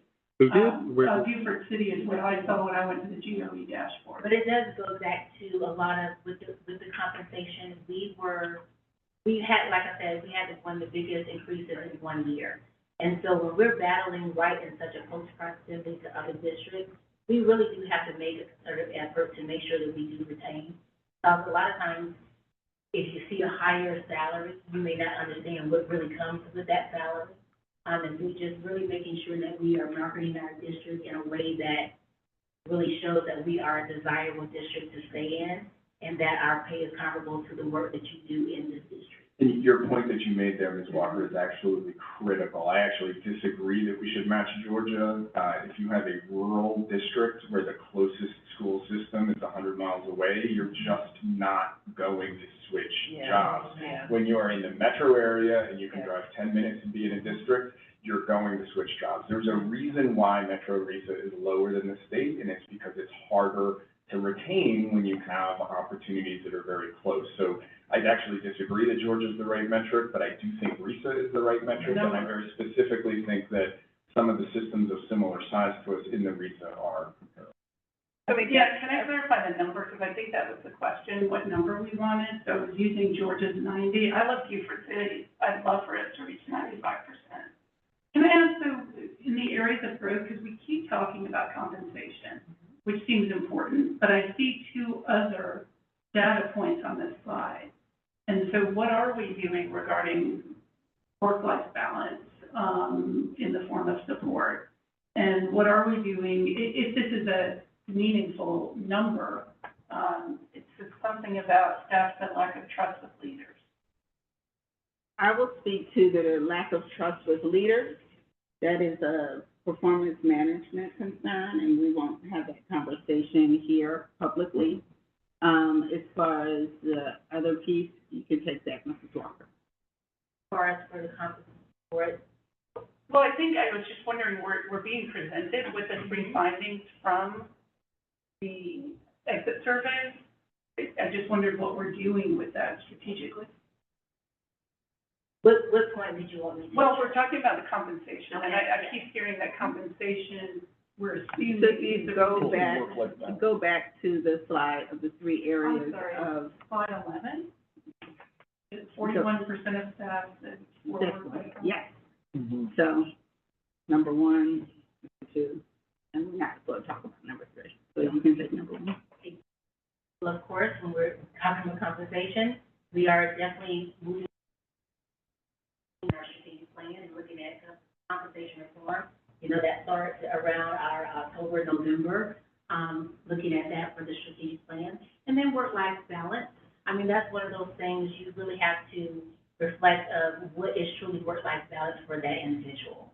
As a district, we want to make sure that we are addressing what our, so asking them, what would it take in order to make sure that you are, you know, experiencing a work-life balance? And that speaks to exactly what Mrs. Burton spoke of in the presentation earlier, when we asked teachers, what can we do to best support you in the work that you do as a teacher? They provided that information, such as the instructional services or instructional design in Launchpad, the way in which we're providing direct support from not only in the building, but then also those that work here in central office. And how we can help support them in what they do every day in the classroom. We also did something at the beginning of it, at the end of the year, called a Start, Stop, Continue. When we talked about what are we going to start, things that are new, we also talked about what are we taking off of your plate. That stop list was key, and it was based upon not only what we see here from a district level, but also what staff has said to us is really duplicative in process, or even things that were outdated. So these are some of the strategies we're doing to help identify what needs to stop, because we know that ultimately teaching the students is the number one. I think this is also a great place to start. Having a formal exit strategy or a formal exit interview, I think is probably the best place to start. And I think that's where we recognize that we had a weak spot and we got that into place, as opposed to when people just hand in a 2-week notice and they walk out of the door. If you don't identify the problem with some fidelity and detail, you can't solve it. But at least we know what some of the areas are that we need to massage. And we also know how we compare to other districts, how we compare kind of statewide. I think that is a good place to start. You can't, turn the Titanic overnight, but at least we know what some of the issues are. But I know that a big criticism of a lot of employers is that when people quit, they just let them walk out the door without knowing why they're one problem that. It's also a multi-year fix, right? So I want to emphasize, I know I ask a lot of questions about the data, but this is a great start. I do absolutely appreciate everything that y'all are doing around this. I recognize it's going to be a couple years to fix.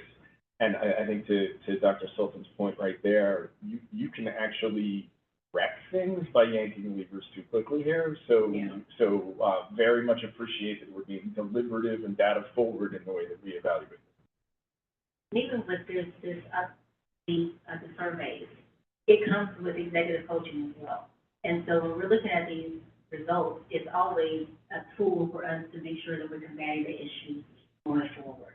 So having those conversations, knowing what the areas of growth are, and we can address it, and hopefully we will have higher retention rates and lower turnover. We have one other question about this slide, and this is just about the cert level. So for the slide 5, and it has the FY 25 classroom teachers. So these are not the new hires, these are all our teachers? All of our teachers. Okay. And so we have 24 on a provisional certificate, correct? And then again, I was looking at your DOE and I saw induction, and I heard you mention induction program. So are the induction teachers the same thing as the provisional, or do we have induction as well as provisional? Exactly, we have both. Okay. So our provisional waiver is our creative staffing. When we have someone that teaching is not their first profession, and they're coming into, we have the flexibility as a charter district to put them on a waiver. And so as long as they have the undergraduate degree, we're able to give them that waiver. When you have induction, anyone that is new out of their teaching program or to the state of Georgia, they have to teach on a induction certificate when they enter the state of Georgia. And then, and I don't know if this is anywhere. So I see, we're getting kind of demographic information, we're getting degree information, and or cert level. Do we have anything that helps us see of our 416 teachers? How many have been in Decatur for 3 years? How many have been in for 5 years? Do we have anything to look at for the teachers that are leaving? I know we have 30% of the 0 through 3. So are we tracking at all the number or percentage of teachers we have 5 years of experience? Yeah, we can definitely look at that. Dr. Sultan asked a question around what we meant for churn, because you do get periodic reports about the number of new hires, but a churn report specifically is over the course of the year, how many teachers left. That's the data. And so I guess we could physically add it up over the course of the year, but I think a churn report would also be helpful. Understanding how many of the teachers in our district are new as of that year, not just the beginning of the year, but over the course of that year. And I was gonna say one more thing in terms of our board norm. So if we had shared some of these, because we've had this packet, if we had provided some of these questions, then Ms. Walker may have had the opportunity to share some of these answers with us in the public meeting, so everybody will have the benefit of hearing these questions. But I know she'll follow up. But if we keep that in mind as we are moving efficiently, we can share these questions with the superintendent and with our board chair, so that we can try to get these, get the responses during the public meeting. That would be great. Great. Okay, Chair Herndon, 2 quick pieces I want to highlight. One, we have hired fewer new teachers this year as compared to last. Secondly, school and staff districts worked hand in hand to attain 100% staffing of teachers. I want to thank all principals and assistant principals who held countless interviews. I want to thank who supported this process of hiring. Ensuring each student has a qualified educator in front of them is no easy feat. Finally, I want to thank this board for its commitment to competitive compensation. The work that was put in earlier this spring was the first step, and I expect another competitive package for your review for FY 26's budget. Agreed. Thank you all. Thank you, Ms. Walker, for the state of HR. Competitive compensation is an ongoing, continuing commitment for this board, all of us, and look forward to those conversations in November as part of our BMOP or our map about what we can do. And next presentation. Chair Herndon, I'd like to call on Mrs. Amanda Lynch, Chief of Staff, to present the 24-25 policy plan.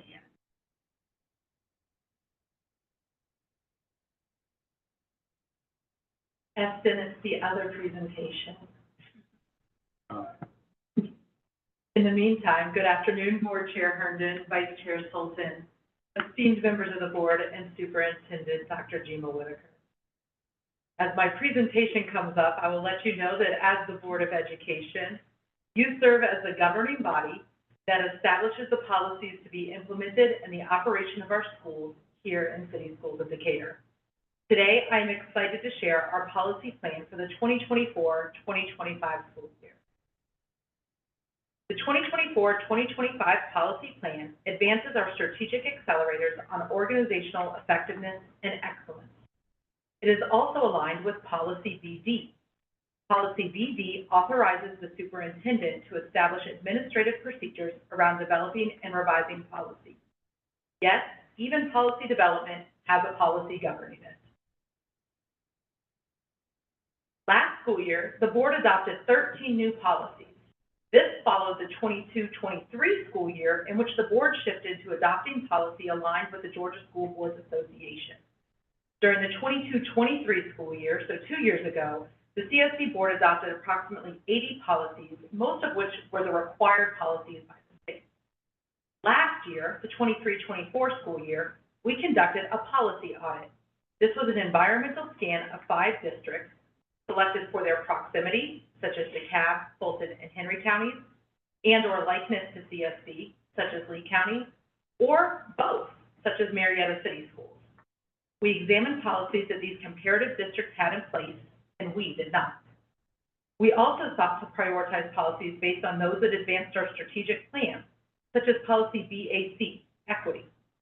We identified 4 priorities: direct student impact, fiscal impact, legal implications, and mitigating reputational risk, to help us further identify needed policy. You can see that most of the policies adopted last year were related to fiscal management, personnel, and instructional programs. Some of the policies adopted last year were in response to emerging needs. As community concerns arise, there may be a need to address them through policy. Responsive policies from last year included IHA grading systems and EE, food services management. Similarly, policy DB, planning, programming, and budgeting system, was created in response to a board request to codify the annual creation of a budget book. Last, policy JCEC, student demonstrations and strikes, was introduced last school year, but is being recommended for second read or action later tonight. This year, we have bucketed policy codes by month, so we can take a deeper dive into each of the larger categories of policies. Note the bucketing of these categories by month was done strategically by spacing and also thinking about our 3-month policy adoption cycle and its timing within the school year. This plan shows when we would expect to bring policies to pre-work. For example, financial policies are scheduled for pre-work in September. As we know, budget season gets underway. It's not really a budget season because it just goes on forever. Likewise, instructional programs, is in February to give time for policy adoption prior to the end of the school year, which allows preparation time before the 25-26 school year gets underway. This approach is designed to contribute to organizational effectiveness and excellence, as well as to increase transparency with the public. It is important to note that this plan is not to say we won't continue to be responsive. If community needs arise, we will evaluate the policy needs to determine if deviations to the plan is necessary. For example, we may determine the need for a financial policy after the cycle starts in September, or we may determine a need for instructional program policy before February. It is also important to note that this plan captures not only the development of new policy, but also the revision of existing policy. Because our policies have all been adopted since 2022, many are up to date and may not require revisions. However, as part of our policy process, we will examine existing policies to introduce any proposed revisions. In identifying policy for the Board of Education to consider, we have identified the following criteria. 1, policies that need to be adopted based on new or changing laws or regulations. These policies are identified with the support of our legislative coordinator or through our partnerships with many organizations such as GSBA. In fact, I will share shortly several policy revisions that will be presented today in response to the last legislative session. It is likely that policies in response to new or changing laws will fall off the monthly plan that I just shared. Second are policies that will advance the strategic plan. Policy may be necessary or desired that helps advance or ensures alignment to our all-indicator plan. Next are policies that emerge from a variety of stakeholders, including those brought forth by you as BOE members, those lifted by CSB stakeholders, and those identified by CSD staff in the course of policy reviews and/or daily operations. For example, we know that Decatur High School, through their work with their SLT, has implemented a new cell phone procedure this year. We have indicated that we will gather data from them and survey our community to determine if a district policy would need to be created. Finally, our policies in response to emerging needs. These are those responsive policies I just talked about in regards to our community, such as what we saw in grading and nutrition last year. As mentioned on the previous slide, we have several policies that will be presented to the board today.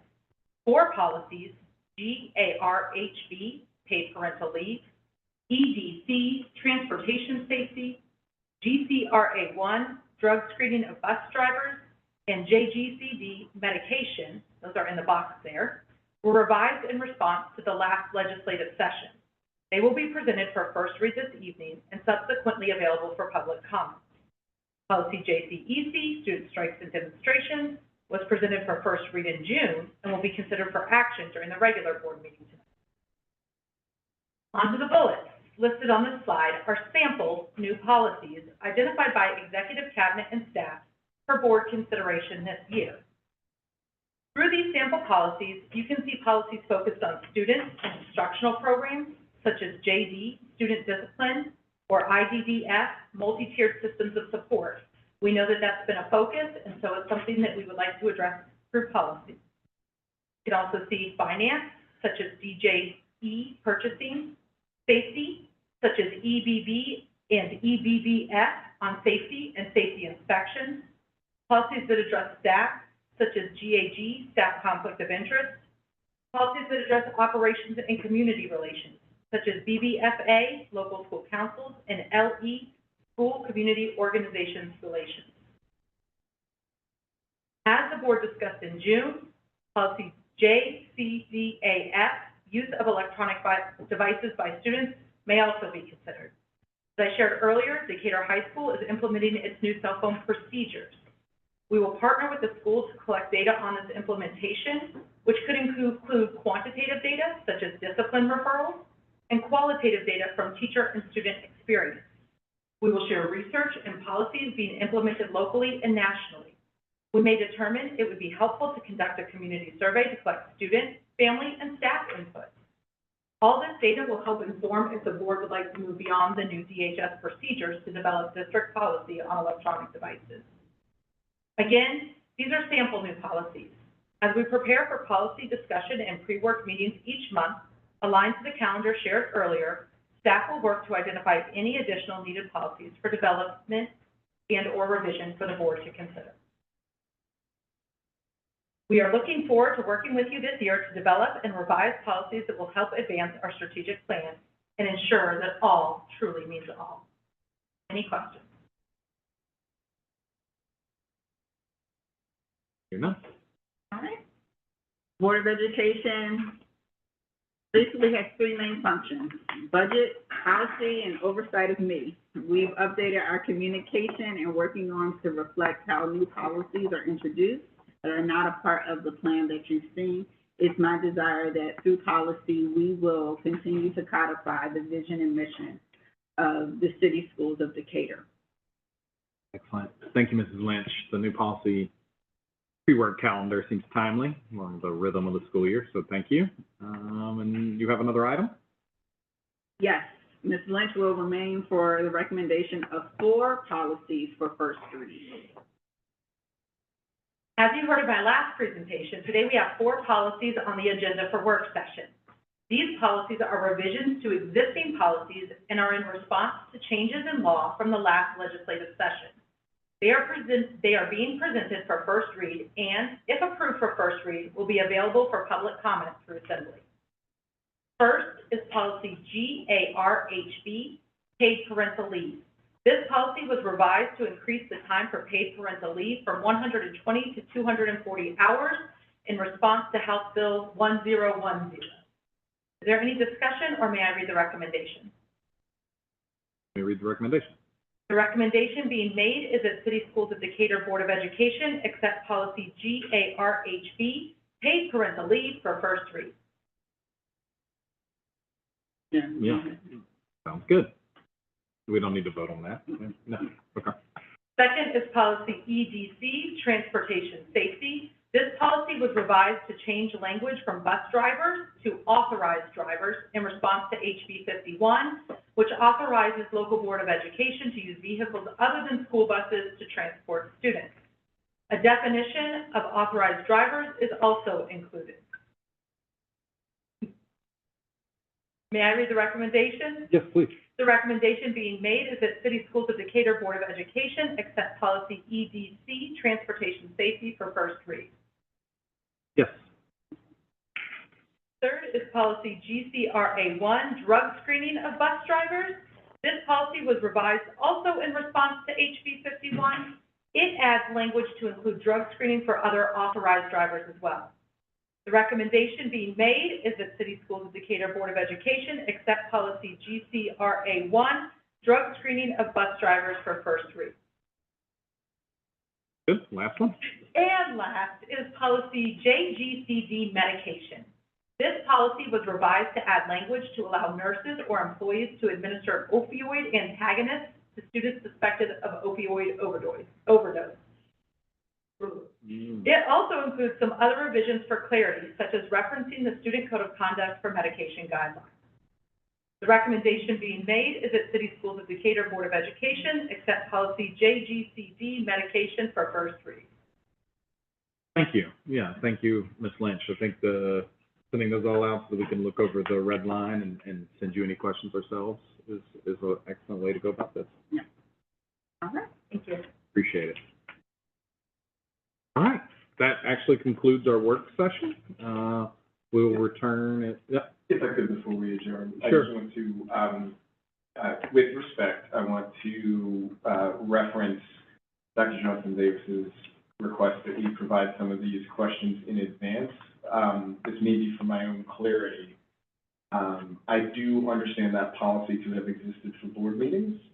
I do not understand that policy to have existed for work sessions. I thought the point of the work sessions was to have very robust and kind of that dynamic back and forth, which I think was very helpful today. I certainly wouldn't want us to shortchange that, and I would worry a little bit if everything is provided in advance that we are having a conversation that is not necessarily reflective of the public information that the public has already seen posted. Yeah, and if I could share that, I appreciate you bringing that up, Hans, because, I really appreciate respecting everyone's time. I have been asking some of these questions, though, but more importantly, I think to Hans's point, if everything we're doing is already prepared, so we're simply listening to what's being presented, then I know if I were listening to the meeting, I might have questions and wonder, well, why isn't that being asked? So it sounds like there's a happy medium here, but to clarify, during a work session, we can ask questions. You are always welcome to ask questions, and not to speak for the good doctor to my right, but I think particularly questions that are like, hey, what is the data on this, to the person presenting when we've had it for a week or half. Listen, Hans, it's a flow of information. You're going to ask questions. I get that. That's a very, very important, if not vital, to it. But I, just listening, because I do a lot of listening, hearing a question, my immediate response is, that's a great question. I'd love to hear the answer to that. And the truth is, I have not prepared the person to get the answer. And it's hard to learn. We almost need to take homework as board members and think like, wait, these are some questions that I needed. You should not ask a question. I can't imagine what Jane is trying to say is like, don't ask that question.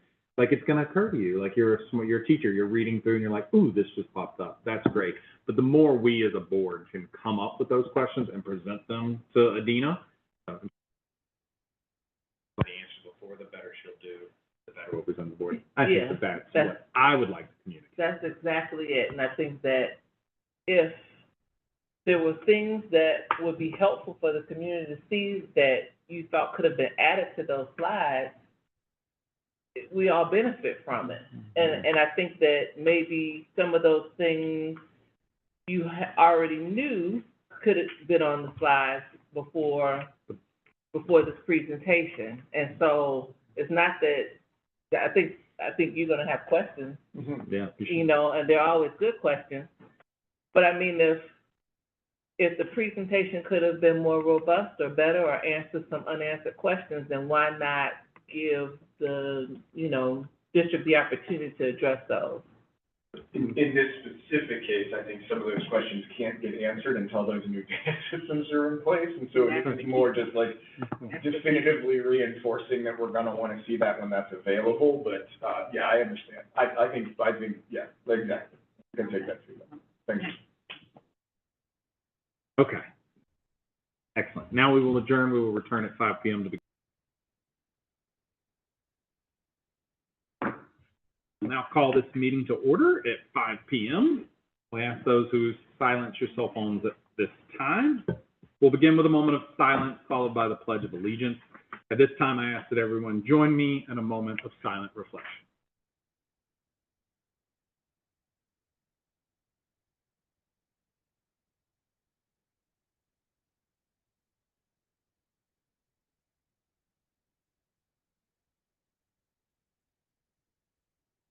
Thank you. Ask all who are able to please stand for the Pledge of Allegiance. Pledge allegiance to the flag of the republic for which it stands, one nation, under God, indivisible, with liberty and justice for all. Thank you. Our mission is to inspire and enable student growth through meaningful and engaging learning experience supported by highly qualified and caring educators in a safe and inviting environment. Board members, first would like to see if there are any revisions to the proposed agenda this evening.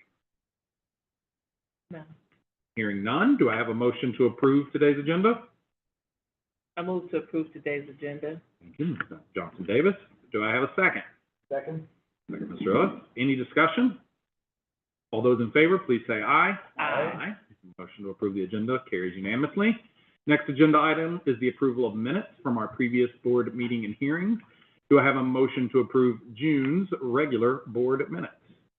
Move to approve June's regular board minutes. Board Member Oates, do I have a second? Second. Ms. Johnson Davis, second motion. Any discussion of June's minutes? Hearing none, all those in favor, please say aye. Aye. Aye. The motion carries unanimously. Do I have a motion to approve millage hearing? We're going to do a couple of these. Millage hearing number 1's minutes. Move to approve Village One's minutes. Thank you. Do I have a second? Second. Okay, we'll give that one to Ms. Anderson. Second motion. Any discussion? All those in favor, please say aye. Aye. Aye. I now need a motion to approve millage hearing 2's minutes. So moved. Mr. Utz, do I have a second? Second. Thank you, Ms. Johnson Davis. Any discussion? All those in favor, please say aye.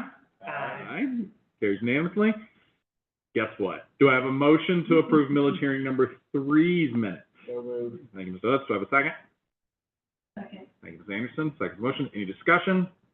Hearing those, all those in favor, please say aye. Aye. Carries unanimously. Final minutes, I promise. I need a motion to approve the special called meeting from June 20th minutes. So moved. Thank you. Do I have a second? Second. Thank you. Any discussion?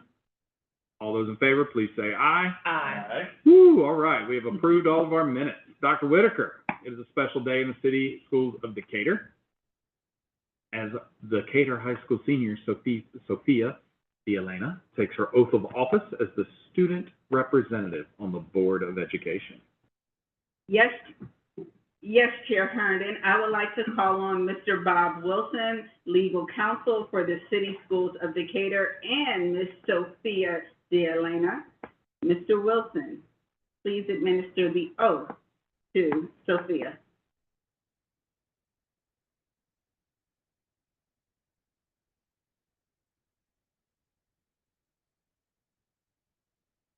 Are you prepared to take the oath? I am. After me, please. I, and state your name.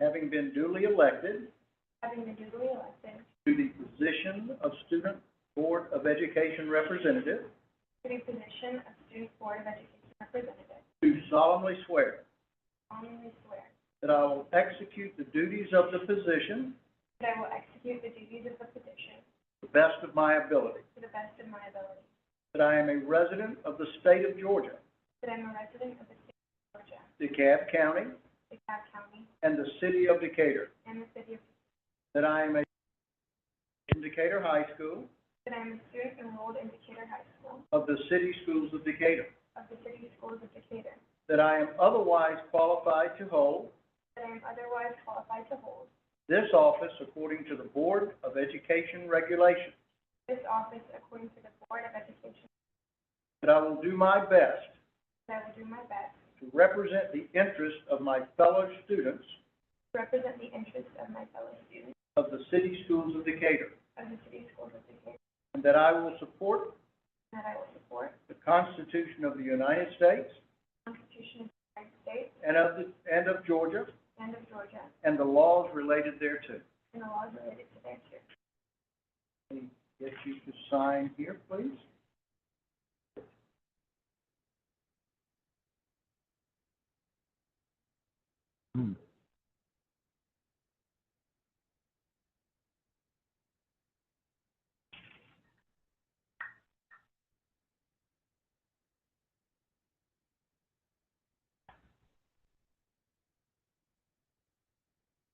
And ask official witness, if you would. Of course.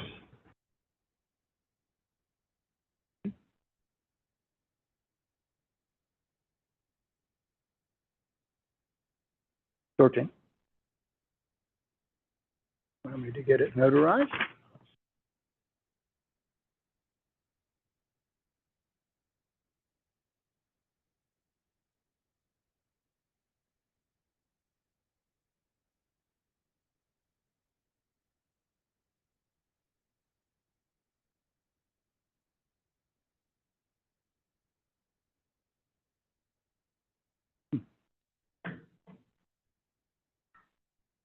Chairman and members of the board, Thea Elena has been duly sworn in as the first Student Board of Education representative.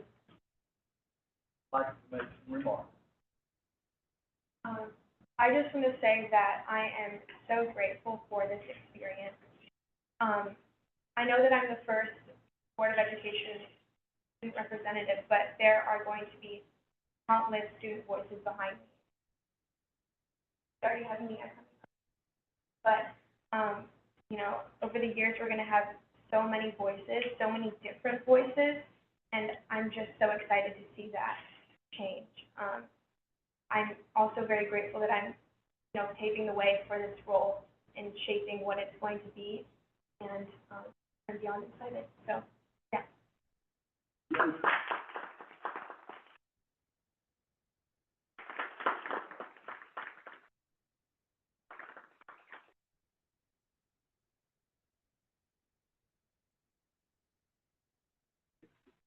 We have one more special presentation, Another special presentation. and then we'll come down and take all pictures at once.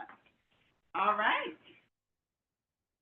Tonight, we have a special recognition. I would like to invite Mrs. Jennifer Burton, Assistant Superintendent of Teaching and Learning, to the podium to make the presentation.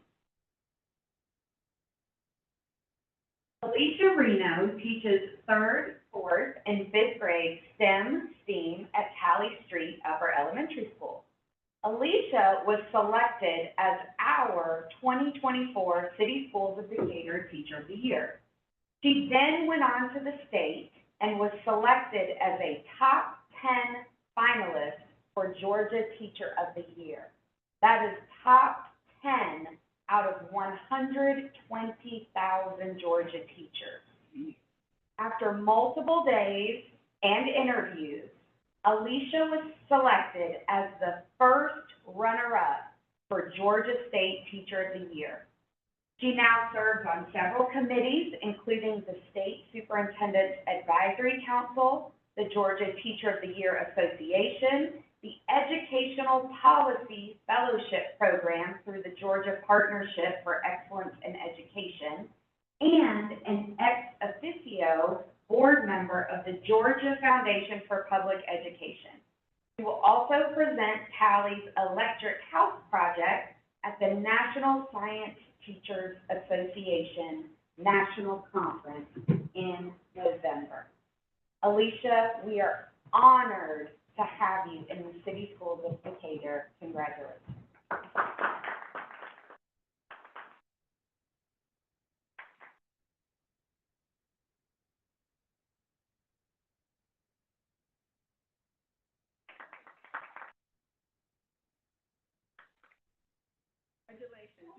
Welcome aboard. Oh my God. Stay here. Yes. All the board members.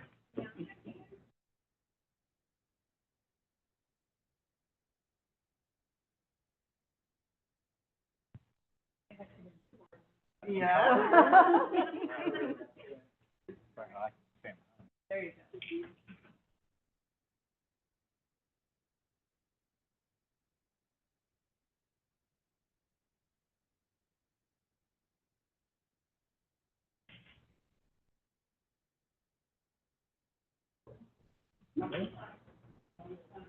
Yeah. Yeah. All right. So just Alicia, and then just, oh, well, then we.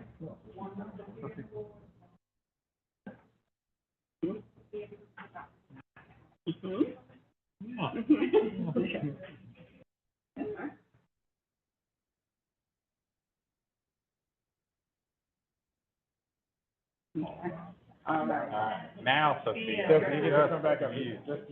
Now, Sophia. You're in the middle. You're in the middle.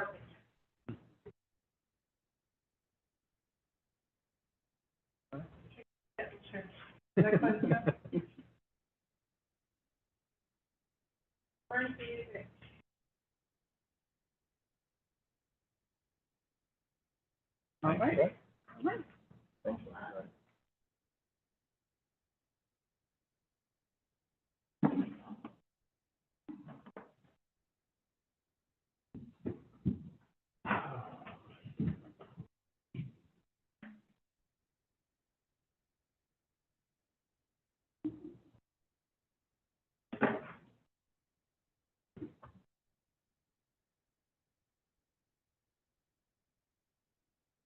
Thank you, Ms. Serena. Dr. Whitaker, do you have a report tonight? Yes, Chair Herndon. Welcome back, City Schools of Decatur. This year, we welcomed over 5,500 students. Excited about the growth and the possibilities this new school year will bring. I must begin by expressing my appreciation to our staff who prepared diligently to ensure we were ready for day one. From our leaders who focused on student outcomes and systems that identify barriers to their success, to our teachers who prepped lessons that ensure student inclusivity and mastery of standards, to our support staff who focused on safety and excellence, and to our community that wrapped their arms around our scholars. Thank you, thank you, thank you. One of my favorite events in preparation for this school year was the Back to School Bash that was held at Decatur High School on Thursday, July 18th from 4 to 7 p.m., where we served over 500 students. The Back to School Bash planning co-chairs were staff members Chanel Huff-Cox and Brittany Stewart, who did a fantastic job organizing all of the event details. The Bash was a great example of what it means to be all in for the students and the families of Decatur. Thank you to all of our sponsors and vendors that partner with us on this event. The smiles and the excitement on the students' faces was genuinely heartwarming and reminded us of the importance of our work and our impact as we strive to create that type of student success. Many services were provided, from backpacks to immunizations and sports physicals, haircuts, and more. So our entire community supported many community organizations and also many CSD departments. The Back to School Bash set a positive tone for this school year and strengthened the sense of community within our school district. And thank you to board member Dr. Jana Johnson Davis for attending and everyone who contributed to the event's success. As staff prepared for our students, this governance team also prepared. During May, at our board retreat, the board provided me feedback on the board management oversight process, otherwise known as BMOP. The purpose of the BMOP is to provide transparency to the public regarding upcoming board presentations in alignment with the strategic accelerators in our all-indicator strategic plan. Also, our budget and our policy calendars, as well as our community meetings and even our board retreats are all on this document. The BMOP is available on the Board of Education page on the CSD website and Assembly for the public's review. Like our families, we have eagerly anticipated the release of the 2023-24 Georgia Milestones Assessment Systems, or what we like to call GMAS scores. And on Friday, July the 26th, the Georgia Department of Education released the Spring 24's GMAS results, which included assessments in social studies, science, and English language arts. We are pleased to announce that the students of the City Schools of Decatur demonstrated significant progress overall, surpassing the state average in most grades of these and also subjects. There were substantial gains among Black students, particularly in ELA for grades 3, 5, 6, and 7, and social studies and science for grades 5 and 8. Our upcoming board retreat on Tuesday, August the 20th, we will take a deep dive into those outcomes as well as the other spring summative data, our math scores, AP, and IB. It is important to remember that due to the introduction of new math standards and assessments last school year, a new reporting scale will be used for mathematics.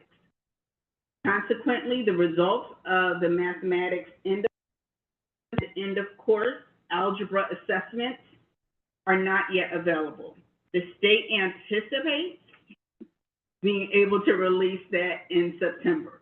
We will stay tuned.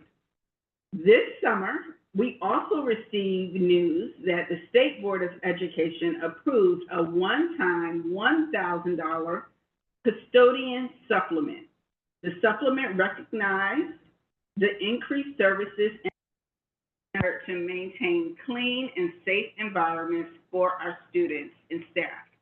The one-time $1,000 supplement will be issued to all full-time CSD custodians employed when the payment is made on August 30th, 2024. As I close, I want to remind students and families that the deadline to apply for the 2024-25 Student Superintendent Student Advisory Councils for all grades, kindergarten through 12, is Thursday, August the 15th at 5 p.m. Students may find more information about the councils and the process to apply for those councils in our student launch pad. All of the superintendent advisory councils will kick off next month in September.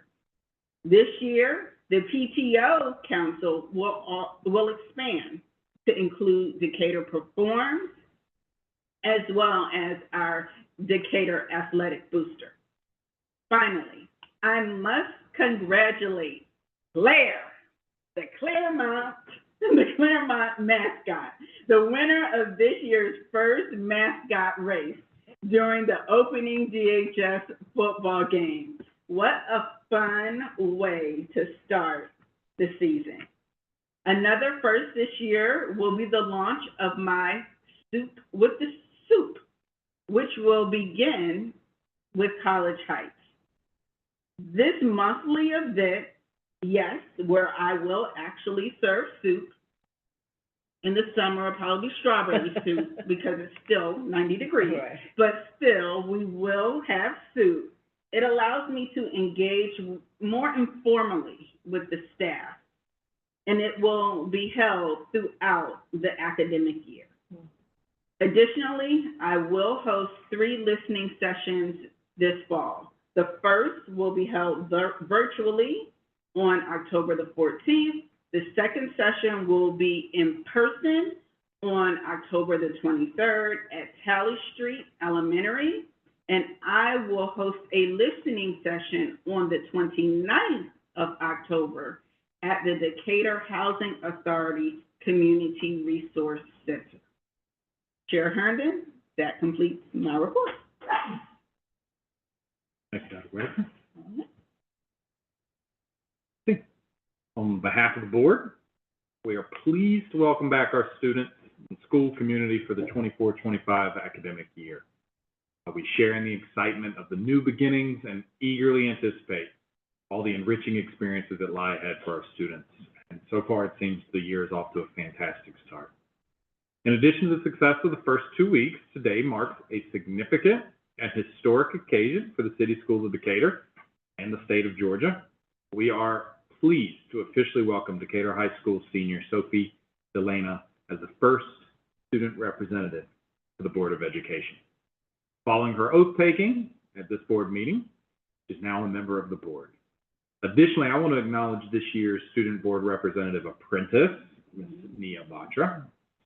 Welcome. Nia will shadow and prepare to serve as the Student Board Representative for next year. Congratulations, warm welcome to both of you. Thank you for stepping up. During the pre-work session, we began the book study of The Governance Core by Davis Campbell and Michael Fullion. The public is invited to read along with us as we pursue the vision of a governance system, school board, and superintendent working together as a cohesive, unified team with a common vision driven by a shared moral imperative. Figuring out what that means, board members Utz's criticisms hopefully will be addressed by the rest of the book, or we'll have a lot to complain about. I'm openly willing to have a book meeting over coffee with any member of the community who wants to read along. Our pre-work session ended with a discussion of our updated board communication and norms to reflect how new policies are introduced to codify CSD's vision and mission. Following that, we began the work session with highlights of what has been a successful school opening from the Deputy Superintendent Karen Newton-Scott and Jennifer Burton, Assistant Superintendent of Teaching and Learning. We heard Chief Information Officer, I can make sure I get your title right, Eston Melton. It was exciting to learn about the new interoperable data system that is in the works and will provide us with a deeper understanding of student outcomes, ways to look at data, and be transparent about it. Next, we learned about the state of HR from our Chief of Human Resources, Adina Walker. We were ecstatic to hear that we hired fewer new teachers this year than last. We are 100% staffed in the critical role of teachers. The board also looks forward to receiving another competitive package to review for FY26 and our ongoing commitment to providing competitive salaries to attract and, most importantly, retain high-quality professionals, the backbone for student success. Next week, the board, Dr. Whitaker, and her executive team will convene for our board retreat. Tuesday, August 20th, it'll be from 10 a.m. to 2 p.m. at the Oakhurst Recreation Center. In addition to assisting us in enhancing our board's governance, we will review last year's test scores. We'll learn more about the admin's plans for this upcoming academic year. That concludes my remarks for this evening. Board members, does anyone have any thoughts that they would like to share? I want to welcome, Sophia again. Just so excited to have you, join us on the board and, looking forward to your contribution. All right. Hearing none further, Dr. Whitaker, would you please introduce our first order of business? Thank you, Chair Herndon. During the fiscal year 2023 audit, CSD received an audit finding. Dr. Lonita Broom, Chief Financial Officer, will present the finding and the subsequent corrective action plan. Good evening, Board Chair Herndon, Vice Chair Dr. Sultan, esteemed members of the board, student board representatives, and Superintendent Dr. G. Miller. The Finance Department operates based on the district's 4 strategic accelerators with a specific focus on organizational effectiveness and excellence.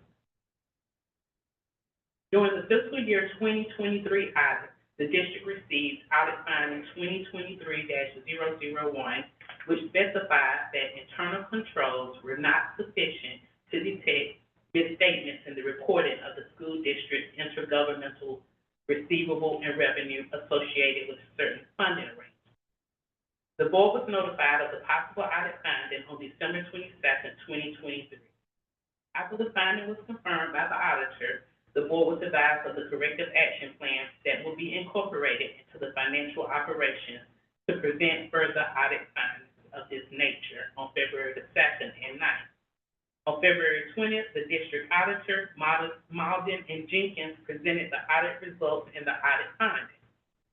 Per official code of Georgia annotated section 20-2-67, the Department of Audit and Accounts is required to designate a risk level for each school system.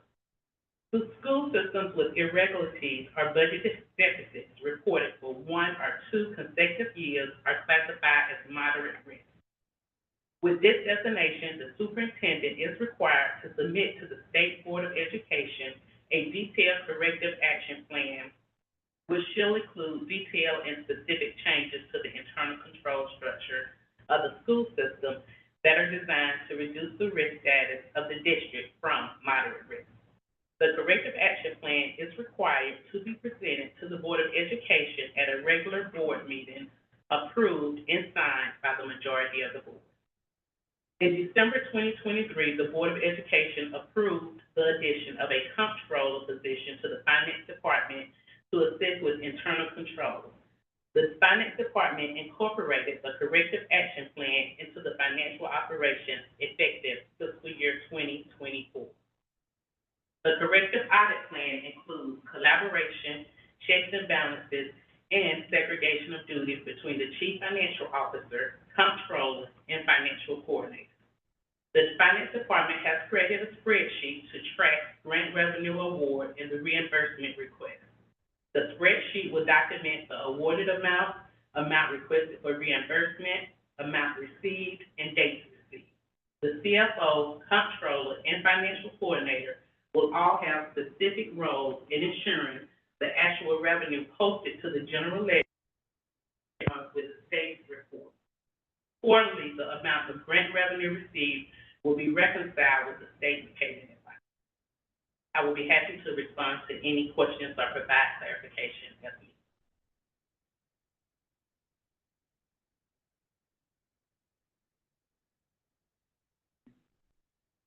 Just as a clarification, the audit finding was not a material weakness, it was just a finding. Correct. Correct, and so, yes, the addition of a comptroller should Yes. address any aspect. Thank you. And that was FY '23. Yeah, in FY '23, it's not that there was a misplacement, it's that there weren't controls in place to catch misplacement. Thank you, and I think this plan is good. Any other questions? So Chair Herndon, the board does not need to vote on the item. It is presented as information. Signatures on the corrective action plan and document assembly agenda will suffice for documentation for the Georgia Department of Education. Thank you, Dr. Brown. Our board, we will now move to the consent agenda items, which include monthly items such as the nutrition, financial, and personnel reports, and many license renewals and contracts, which were over $100,000. I will solicit comments from the board on each item. After item has been discussed, it will be moved to consent. There'll be a motion to accept the consent agenda at the end of the discussion of all items. Consent agenda item 1 is school nutrition. Any comments from the board? Hearing none, this item can be moved to consent. Dr. Whitaker, the monthly financial report, please. Yes, Chair Herndon, Dr. Lanita Brown, Chief Financial Officer, will present the monthly financial report. Begin. The Finance Department operates based on the district's 4 strategic accelerators, with a specific focus on Accelerator 4, organizational effectiveness and excellence. The general fund budget for fiscal year 2024 was $100,475,600. As of June 2024, the district collected 99% of the budgeted revenue and expended 95% of the budgeted expenditures. The final numbers for June are preliminary and subject to change as we close out fiscal year 2024 and after the completion of the fiscal year 24 audit and adjustment. June's preliminary revenue collections and expenditures bring the district's total general fund revenue collection to approximately $99 million and total general fund expenditures to approximately $95 million. For the month of June, there was a deficit of approximately $8 million, which means the district expenditures for the month were $8 million more than the monthly revenue. The $8 million has been subtracted from the fund balance, which is normal for the end-of-year payroll and accrual. Overall, for fiscal year 24, there's a preliminary surplus of approximately $4 million. Due to the preliminary end-of-year revenue receipts being approximately $4 million more than the preliminary end-of-year expenditures. Last year, this time, the surplus was $5 million. The $4 million surplus plus the $15 million beginning fund balance brings the preliminary unaudited end-of-year fund balance to $19 million. After the Finance Department closes out fiscal year 2024, at the end of September, the board will be presented with a preliminary unaudited update on the fiscal year 24 end-of-year fund balance. June revenue for capital funds consists of $613,171 from earnings on investments and Slot 6 collection. Expenditures totaled $926,651. The $313,480 deficit will decrease the fund balance. As of June 30th, 2024, expenditures exceeded revenue by approximately $1 million. Revenue for Slot 6 is based on a 1-cent collection from DeKalb County sales. Slot 6 is approximately 20% or $1.6 million less than what was initially allocated, and 7% or $604,500 less than what was budgeted. The preliminary end-of-year fund balance for capital is approximately $7 million. Grant funds consist of federal, state, and local grants. As of June 30th, 2024, the district has received a total of approximately $2.5 million in grant revenue and expended approximately $3.8 million.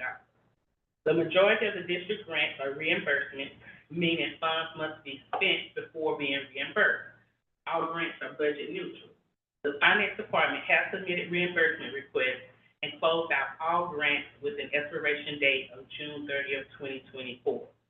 Reimbursement revenue is still being received and will be posted in fiscal year 24. School nutrition revenue as of June 2024 was approximately $2.4 million. The $557,783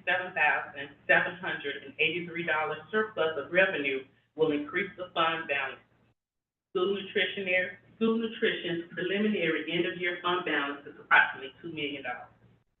Just as a reminder, per the United States Department of Agriculture Section 200.426 of Subpart E, bad debt cannot be absorbed by the school nutrition program and must be restored using non-federal funds.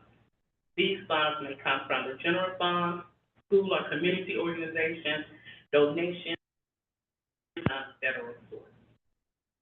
I would be happy to respond to any questions or provide clarification.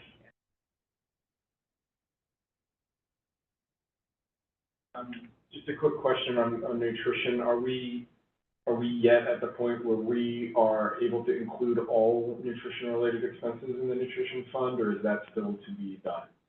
Fiscal year 25, all funds are in the school nutrition budget. Okay, so this closeout, it still isn't there yet, but going forward, it will, and we'll.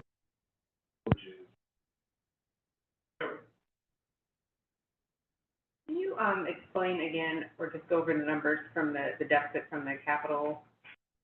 It's on, I think, slide 4. Okay. As far as the year ended, initially, we were projected, I think, about $8 million. That was in the referendum, but because the sales in DeKalb County are low, the revenue came. And we're not shopping as much in DeKalb County. And so then, where did the 313 that's coming out of the fund balance come from? Yes, that's the difference between the revenue for June. The revenue received was $613,171, and the expenses were $926,651. So that's $313,480 more in expenses than revenue. So we deduct that from the fund balance. That's just June only. That's June only. Gotcha. Mm-hmm. Does that reduction in anticipated sale, I mean, that's gonna continue, right? And so what does that do? This is probably a larger question than just what's gonna get answered here, but what does that do for our capital planning, SPLOST planning going? Yes, we're definitely going to have to look at that and reallocate our, SPLOST priorities.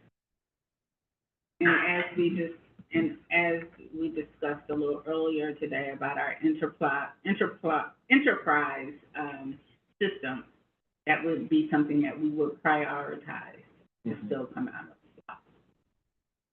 So I just want to state for the community, please, if you need a book, go to a local bookstore, don't order off Amazon. If you need anything that you can buy anywhere in a retail institute that is within DeKalb, please buy it from them, not Amazon. Amazon does not pay into this. So yes, just keep that in mind. You shop at DeKalb County. I don't mean to pick on Amazon. No, that's not true. I actually need to pick on Amazon, but, you know, anybody. Well said. And your alcohol inside of Decatur too is important. It is. We get extra money for that. That's not a joke. Thank you. I appreciate it. I guess it sounded like a joke. Okay. It was not intended that way. Thank you, Dr. Brown. Hearing any other comments from the board? Hearing none, that item can also be moved to consent. Consent agenda item 3, personnel report. That was included in your packet. Any comments from the board?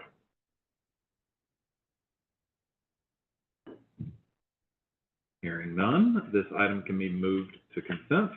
Consent agenda item number 5, general contracting services. 4.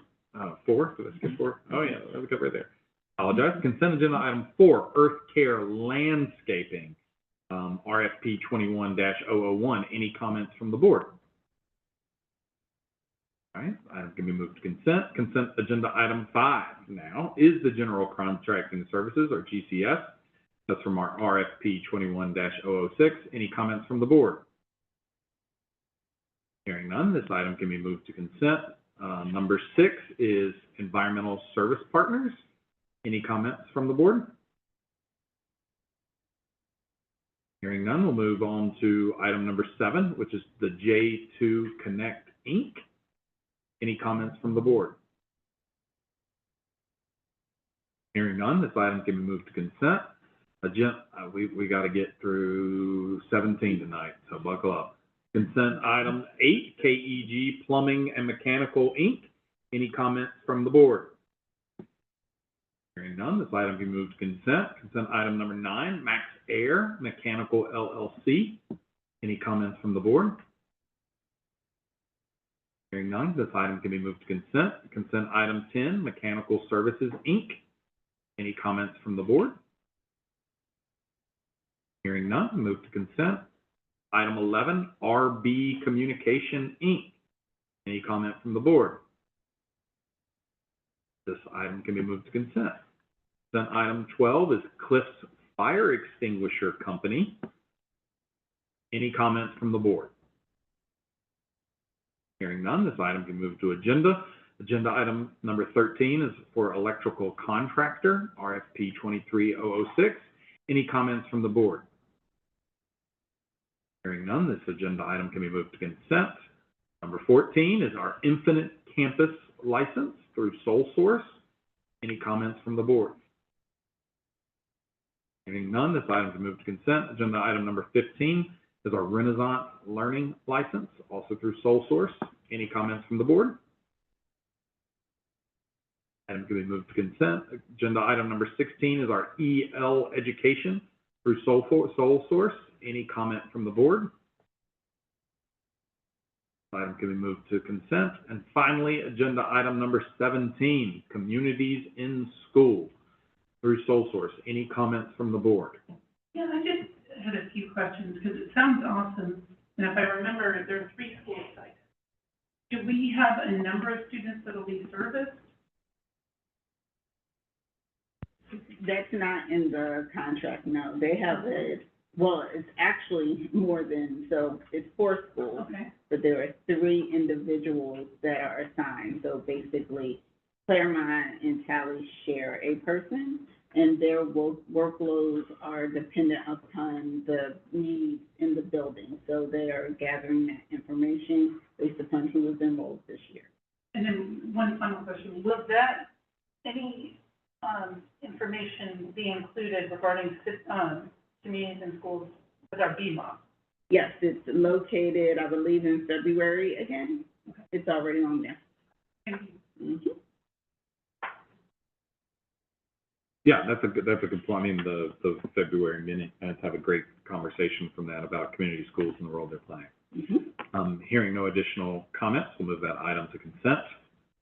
Thank you all for those. Those are consent items that require a budget discussion, because of $100,000, so we have to treat them that way. Chair Herndon, may I read the recommendation? Yes. I recommend that the City Schools of Decatur Board of Education approve the consent agenda items 1 through 17. Thank you. Do I have a motion to approve consent agenda items 1 through 17? Move to approve consent items 1 to 17. Thank you, Board Member Lewis. Do I have a second? Second. Davis, second motion. Any discussion of them or the consent items? Could we just very quickly kind of clearly explain to the public what just happened, since that can sound crazy if somebody's listening in and not being aware of what was going on? Yeah, I mean, these are the 17 agenda items that are listed who have a contract value of over $100,000. By state law, they need to be recognized and approved by the board. And these are very standard contracts. This is a routine annual thing that we're doing, HVAC maintenance and things of that nature, which happens to cross the state threshold, but there isn't any unusualness to it. These are fairly standard contracts that we are approving just as per state law. Yes, to your point, Board Member, in the state of Georgia, if you are entering into a contract with a school system, it's a 1-year contract with potentially the ability to renew.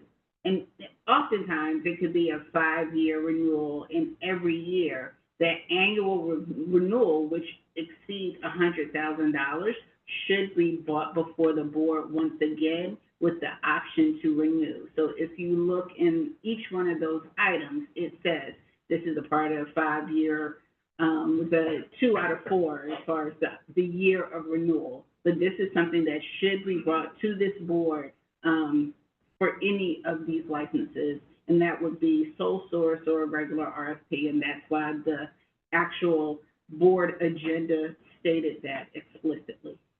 Thank you very much. Mm-hmm. Any other comment? Excellent. All those in favor, please say aye. Aye. Aye. Motion carries unanimously. Dr. Whitaker, the next item on the agenda is executive session issues. Yes, Chair Herndon, it is recommended that the City Schools of Decatur Board of Education approve all land, legal, and personnel items discussed in executive session on August 13th, 2024. Excellent. Very simply, do I have a motion to approve all land, legal, and personnel items discussed in executive session on August 13th, 2024? So moved. Thank you, Ms. Johnson Davis makes the motion. Do I have a second? Second. Second. Any discussion? Hearing none, all those in favor, please say aye. Aye. Aye. What happened there is we would like to congratulate Dr. Whitaker. We have extended her contract with the City Schools of Decatur through June 30th, 2027, including a raise in line with the rest of and equal to the CSD personnel, something that was important for the board. I am reminded of a line from the introduction to the book that we were beginning to read. It is from the foreword, so not even the introduction. It reads that while describing a truly functional board that is good for children, for a board, it is critical for them to have the confidence and the expertise of the job being done by the superintendent. I want to express my appreciation for you, Dr. Whitaker, for having earned my confidence in your first year, and look forward to many years with you at the helm at CSD. Thank you, Chair Herndon. Agreed. I second that. Thank you, Board. Dr. Whitaker, please introduce the next item. Yes, Chair Herndon, Mr. Sergio Perez, Chief of Operations, will present the next item, the Intergovernmental Facilities Use Agreement between the City Schools of Decatur and the City of Decatur for after-school programs. Good evening, Board Chair Herndon, Vice Chair Dr. Sultan, esteemed members of the board, student board representative, and Superintendent Dr. Jim Whitaker. Representatives from the City Schools of Decatur and the City of Decatur have worked on the governmental agreement for the after-school program. Although the City of Decatur has long provided the after-school program in our school facilities, there has not been a formal intergovernmental facility use agreement until now. Establishing this formal agreement clarified roles and responsibilities of both parties. The City Commission approved the agreement during their August 5th meeting and authorized the city manager to enter into the agreement.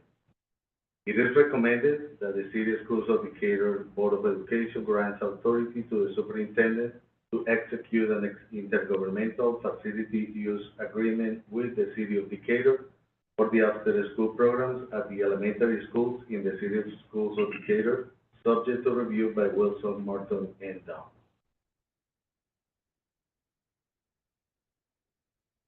So, Chair Herndon, can I read the motion statement? Yes, please. It is recommended that the City Schools of Decatur approve the Intergovernmental Facilities Use Agreement with the City of Decatur for after-school programs. Thank you. Do I have a motion to approve the Intergovernmental Facilities Use Agreement with the City of Decatur for after-school programs? Thank you, Ms. Phillips. Do I have a second? Thank you, Ms. Anderson. Any discussion? So if I'm reading this correctly, this is only for this school year, and then we can go back and if there's anything that we feel like we need to change, we can for the following school year.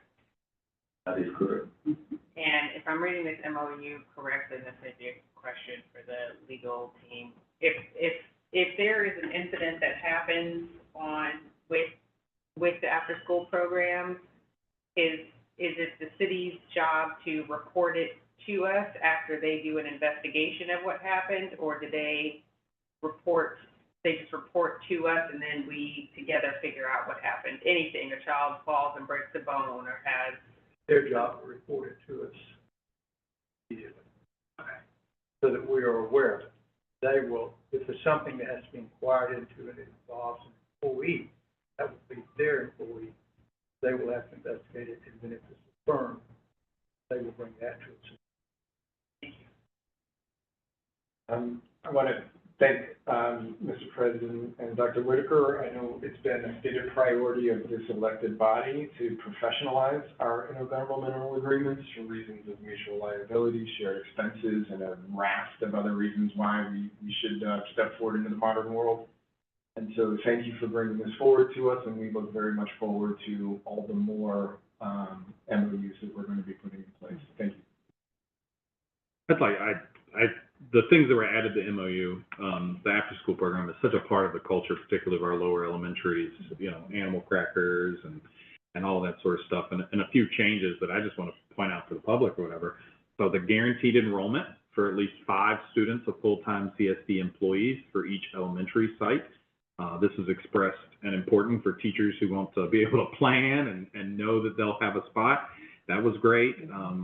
Eligibility for financial assistance with the city already has a living wage sort of sliding scale, and making sure that our employees are enrolled in that. The notification procedures we just made, and it's 1 year because we're dealing with the schools, and we'll have to revisit it. But I want to thank the city for, you know, agreeing to the meeting and putting this stuff in writing. And I know it didn't necessarily line up with their budget conversation either. I imagine that was probably frustrating. So I like the changes. I appreciate the, you know, agreeing to anything between the city and school system has to be a bit of a pain. And so we got it done and look forward to that partnership continuing. Thank you. Any other questions or comments? Hearing none, all those in favor, please say aye. Aye.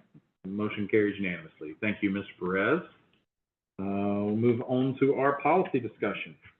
Thank you, Chair Herndon. I would like to call on Mrs. Amanda Lynch, Chief of Staff, to present one policy for second read action. Good evening, Board Chair Herndon, Vice Chair Dr. Sultan, esteemed members of the board, Student Representative Delana, Superintendent Dr. Gina Whitaker. Tonight we have one policy for second read action. This is policy JCEC, Student Demonstrations and Strikes. This policy has been available for public comment through Assembly since it was approved for first read in June.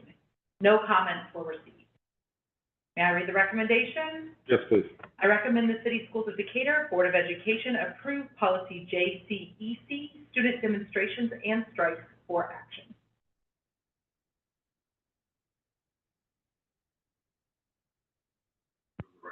Oh, you just did that. Do I have a motion?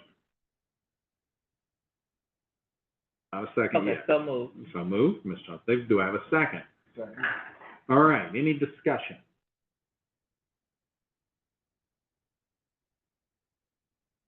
I like the first sentence in this policy. Mm-hmm. Say it out loud, just for those who are listening. The Board of Education does not discourage or prohibit the peaceful expression of opinions or ideas. And then the next, students may exercise their freedoms of speech in assembly. Pretty important. I like that we have this policy. Last year, when you hear about protests, just knowing the administration respond has to feel you want students to be safe, but you also want them to have a voice. And I think we did a good job of writing a policy that walked that line. Any other comments? All those in favor, please say aye. Aye. Aye. Motion carries unanimously. You all, we are making record time here. The final agenda item is public comment, which is slated for 6:30. We do have one speaker. Okay. I think as a matter of, or perhaps we can go ahead and allow that speaker to comment, and then we need to wait until 6:30. All right, I'll go ahead and read this. The following information is included in the board policy manual. Members of the public also acknowledge this information when they sign up to speak. This serves as a reminder for all speakers and members of the audience. The opportunity to address the board during public comment is limited to district parents, students, residents, employees, businesses, and organizations. Persons wishing to address the board during public comment must sign in before the period begins, and in doing so will be asked to state their connection to CSD and or the City of Decatur. To allow time for other business, comment is limited to 1 hour or 20 speakers. At the board's discretion, we may extend it for a specified amount of time or specified number of speakers. The time limit is 3 minutes. Person speaking will not be permitted to yield the floor or transfer time. Comments should be addressed to the board as a body and not to any individual board members. At the chair's discretion, persons violating this may be asked to step down. Speakers should be courteous and professional, not list complaints about specific personnel connected with the district in a public session. The board prohibits abusive language, threats, comments, jeers, applause, or shouts from the floor. Disruptive persons will be asked to leave the meeting room. The chair may terminate public comments that are profane, vulgar, defamatory, or disruptive. If any comments begin to verge into hate speech or defamation, I will ask the speaker to end their comments. Speakers may not address confidential, student, or personnel matters, but should submit such concerns to the superintendent. Members of the board will not address persons presenting public comment or speak to the substance during public comment. Instead, you can expect a board member of the admin team will follow up with the person speaking at the board meeting. Dr. Whitaker, if you could call our first speaker, please. Yes, our first speaker is Michael Black. Thank you. Commissioners, I just wanted to give you some good news and also congratulate you. I want to congratulate Commissioner Sophia Galena and the board on this new addition of a board member with the forward thinking of having a high school student representative on the board. I think that says a lot about City Schools of Decatur. What I'm going to talk about next is a grant that you know part of and maybe heard part of afterwards. So the Energy Champions Leading the Advancement of Sustainable Schools Prize, or the CLASS Prize, was a two-phase competitive award promoting capacity building and energy management in school districts across America. The competition was designed to help some of the nation's highest need K-12 schools make critical clean energy and health improvements by establishing, training, and supporting energy managers or champions in their districts. As you know, we got that award on May of 2023 with support letters from the board and from City of Decatur. We were among only 25 nationally that received that Phase 1 prize of $100,000, along with coaching and skills development from professionals in the newly established Energy Class Prize Training Network. At the end of Phase 2, based on their performance during that time, Phase 1 winners were eligible for an additional $50,000 in funding. On June 26, 2024, the SCV of the Department of Energy announced that 23 of those school districts received an additional $50,000, including City Schools of Decatur. The additional funds will enable school districts to continue investing in energy infrastructure projects and reduce utility costs to further healthy learning environments for students and teachers. I just wanted to publicly thank the team, which included Sergio Perez and Chris Young from City Schools of Decatur, Lisa Coronado, Tony Harding, Alex Stewart, and Andrew Harden. Thank you.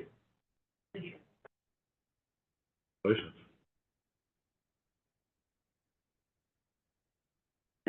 We'll recess until 6:30. Yeah, we'll recess until 6:30. Give people ability to sign up online or here, and we will reconvene then. Thank you. In general, actually. Oh my God. Yeah.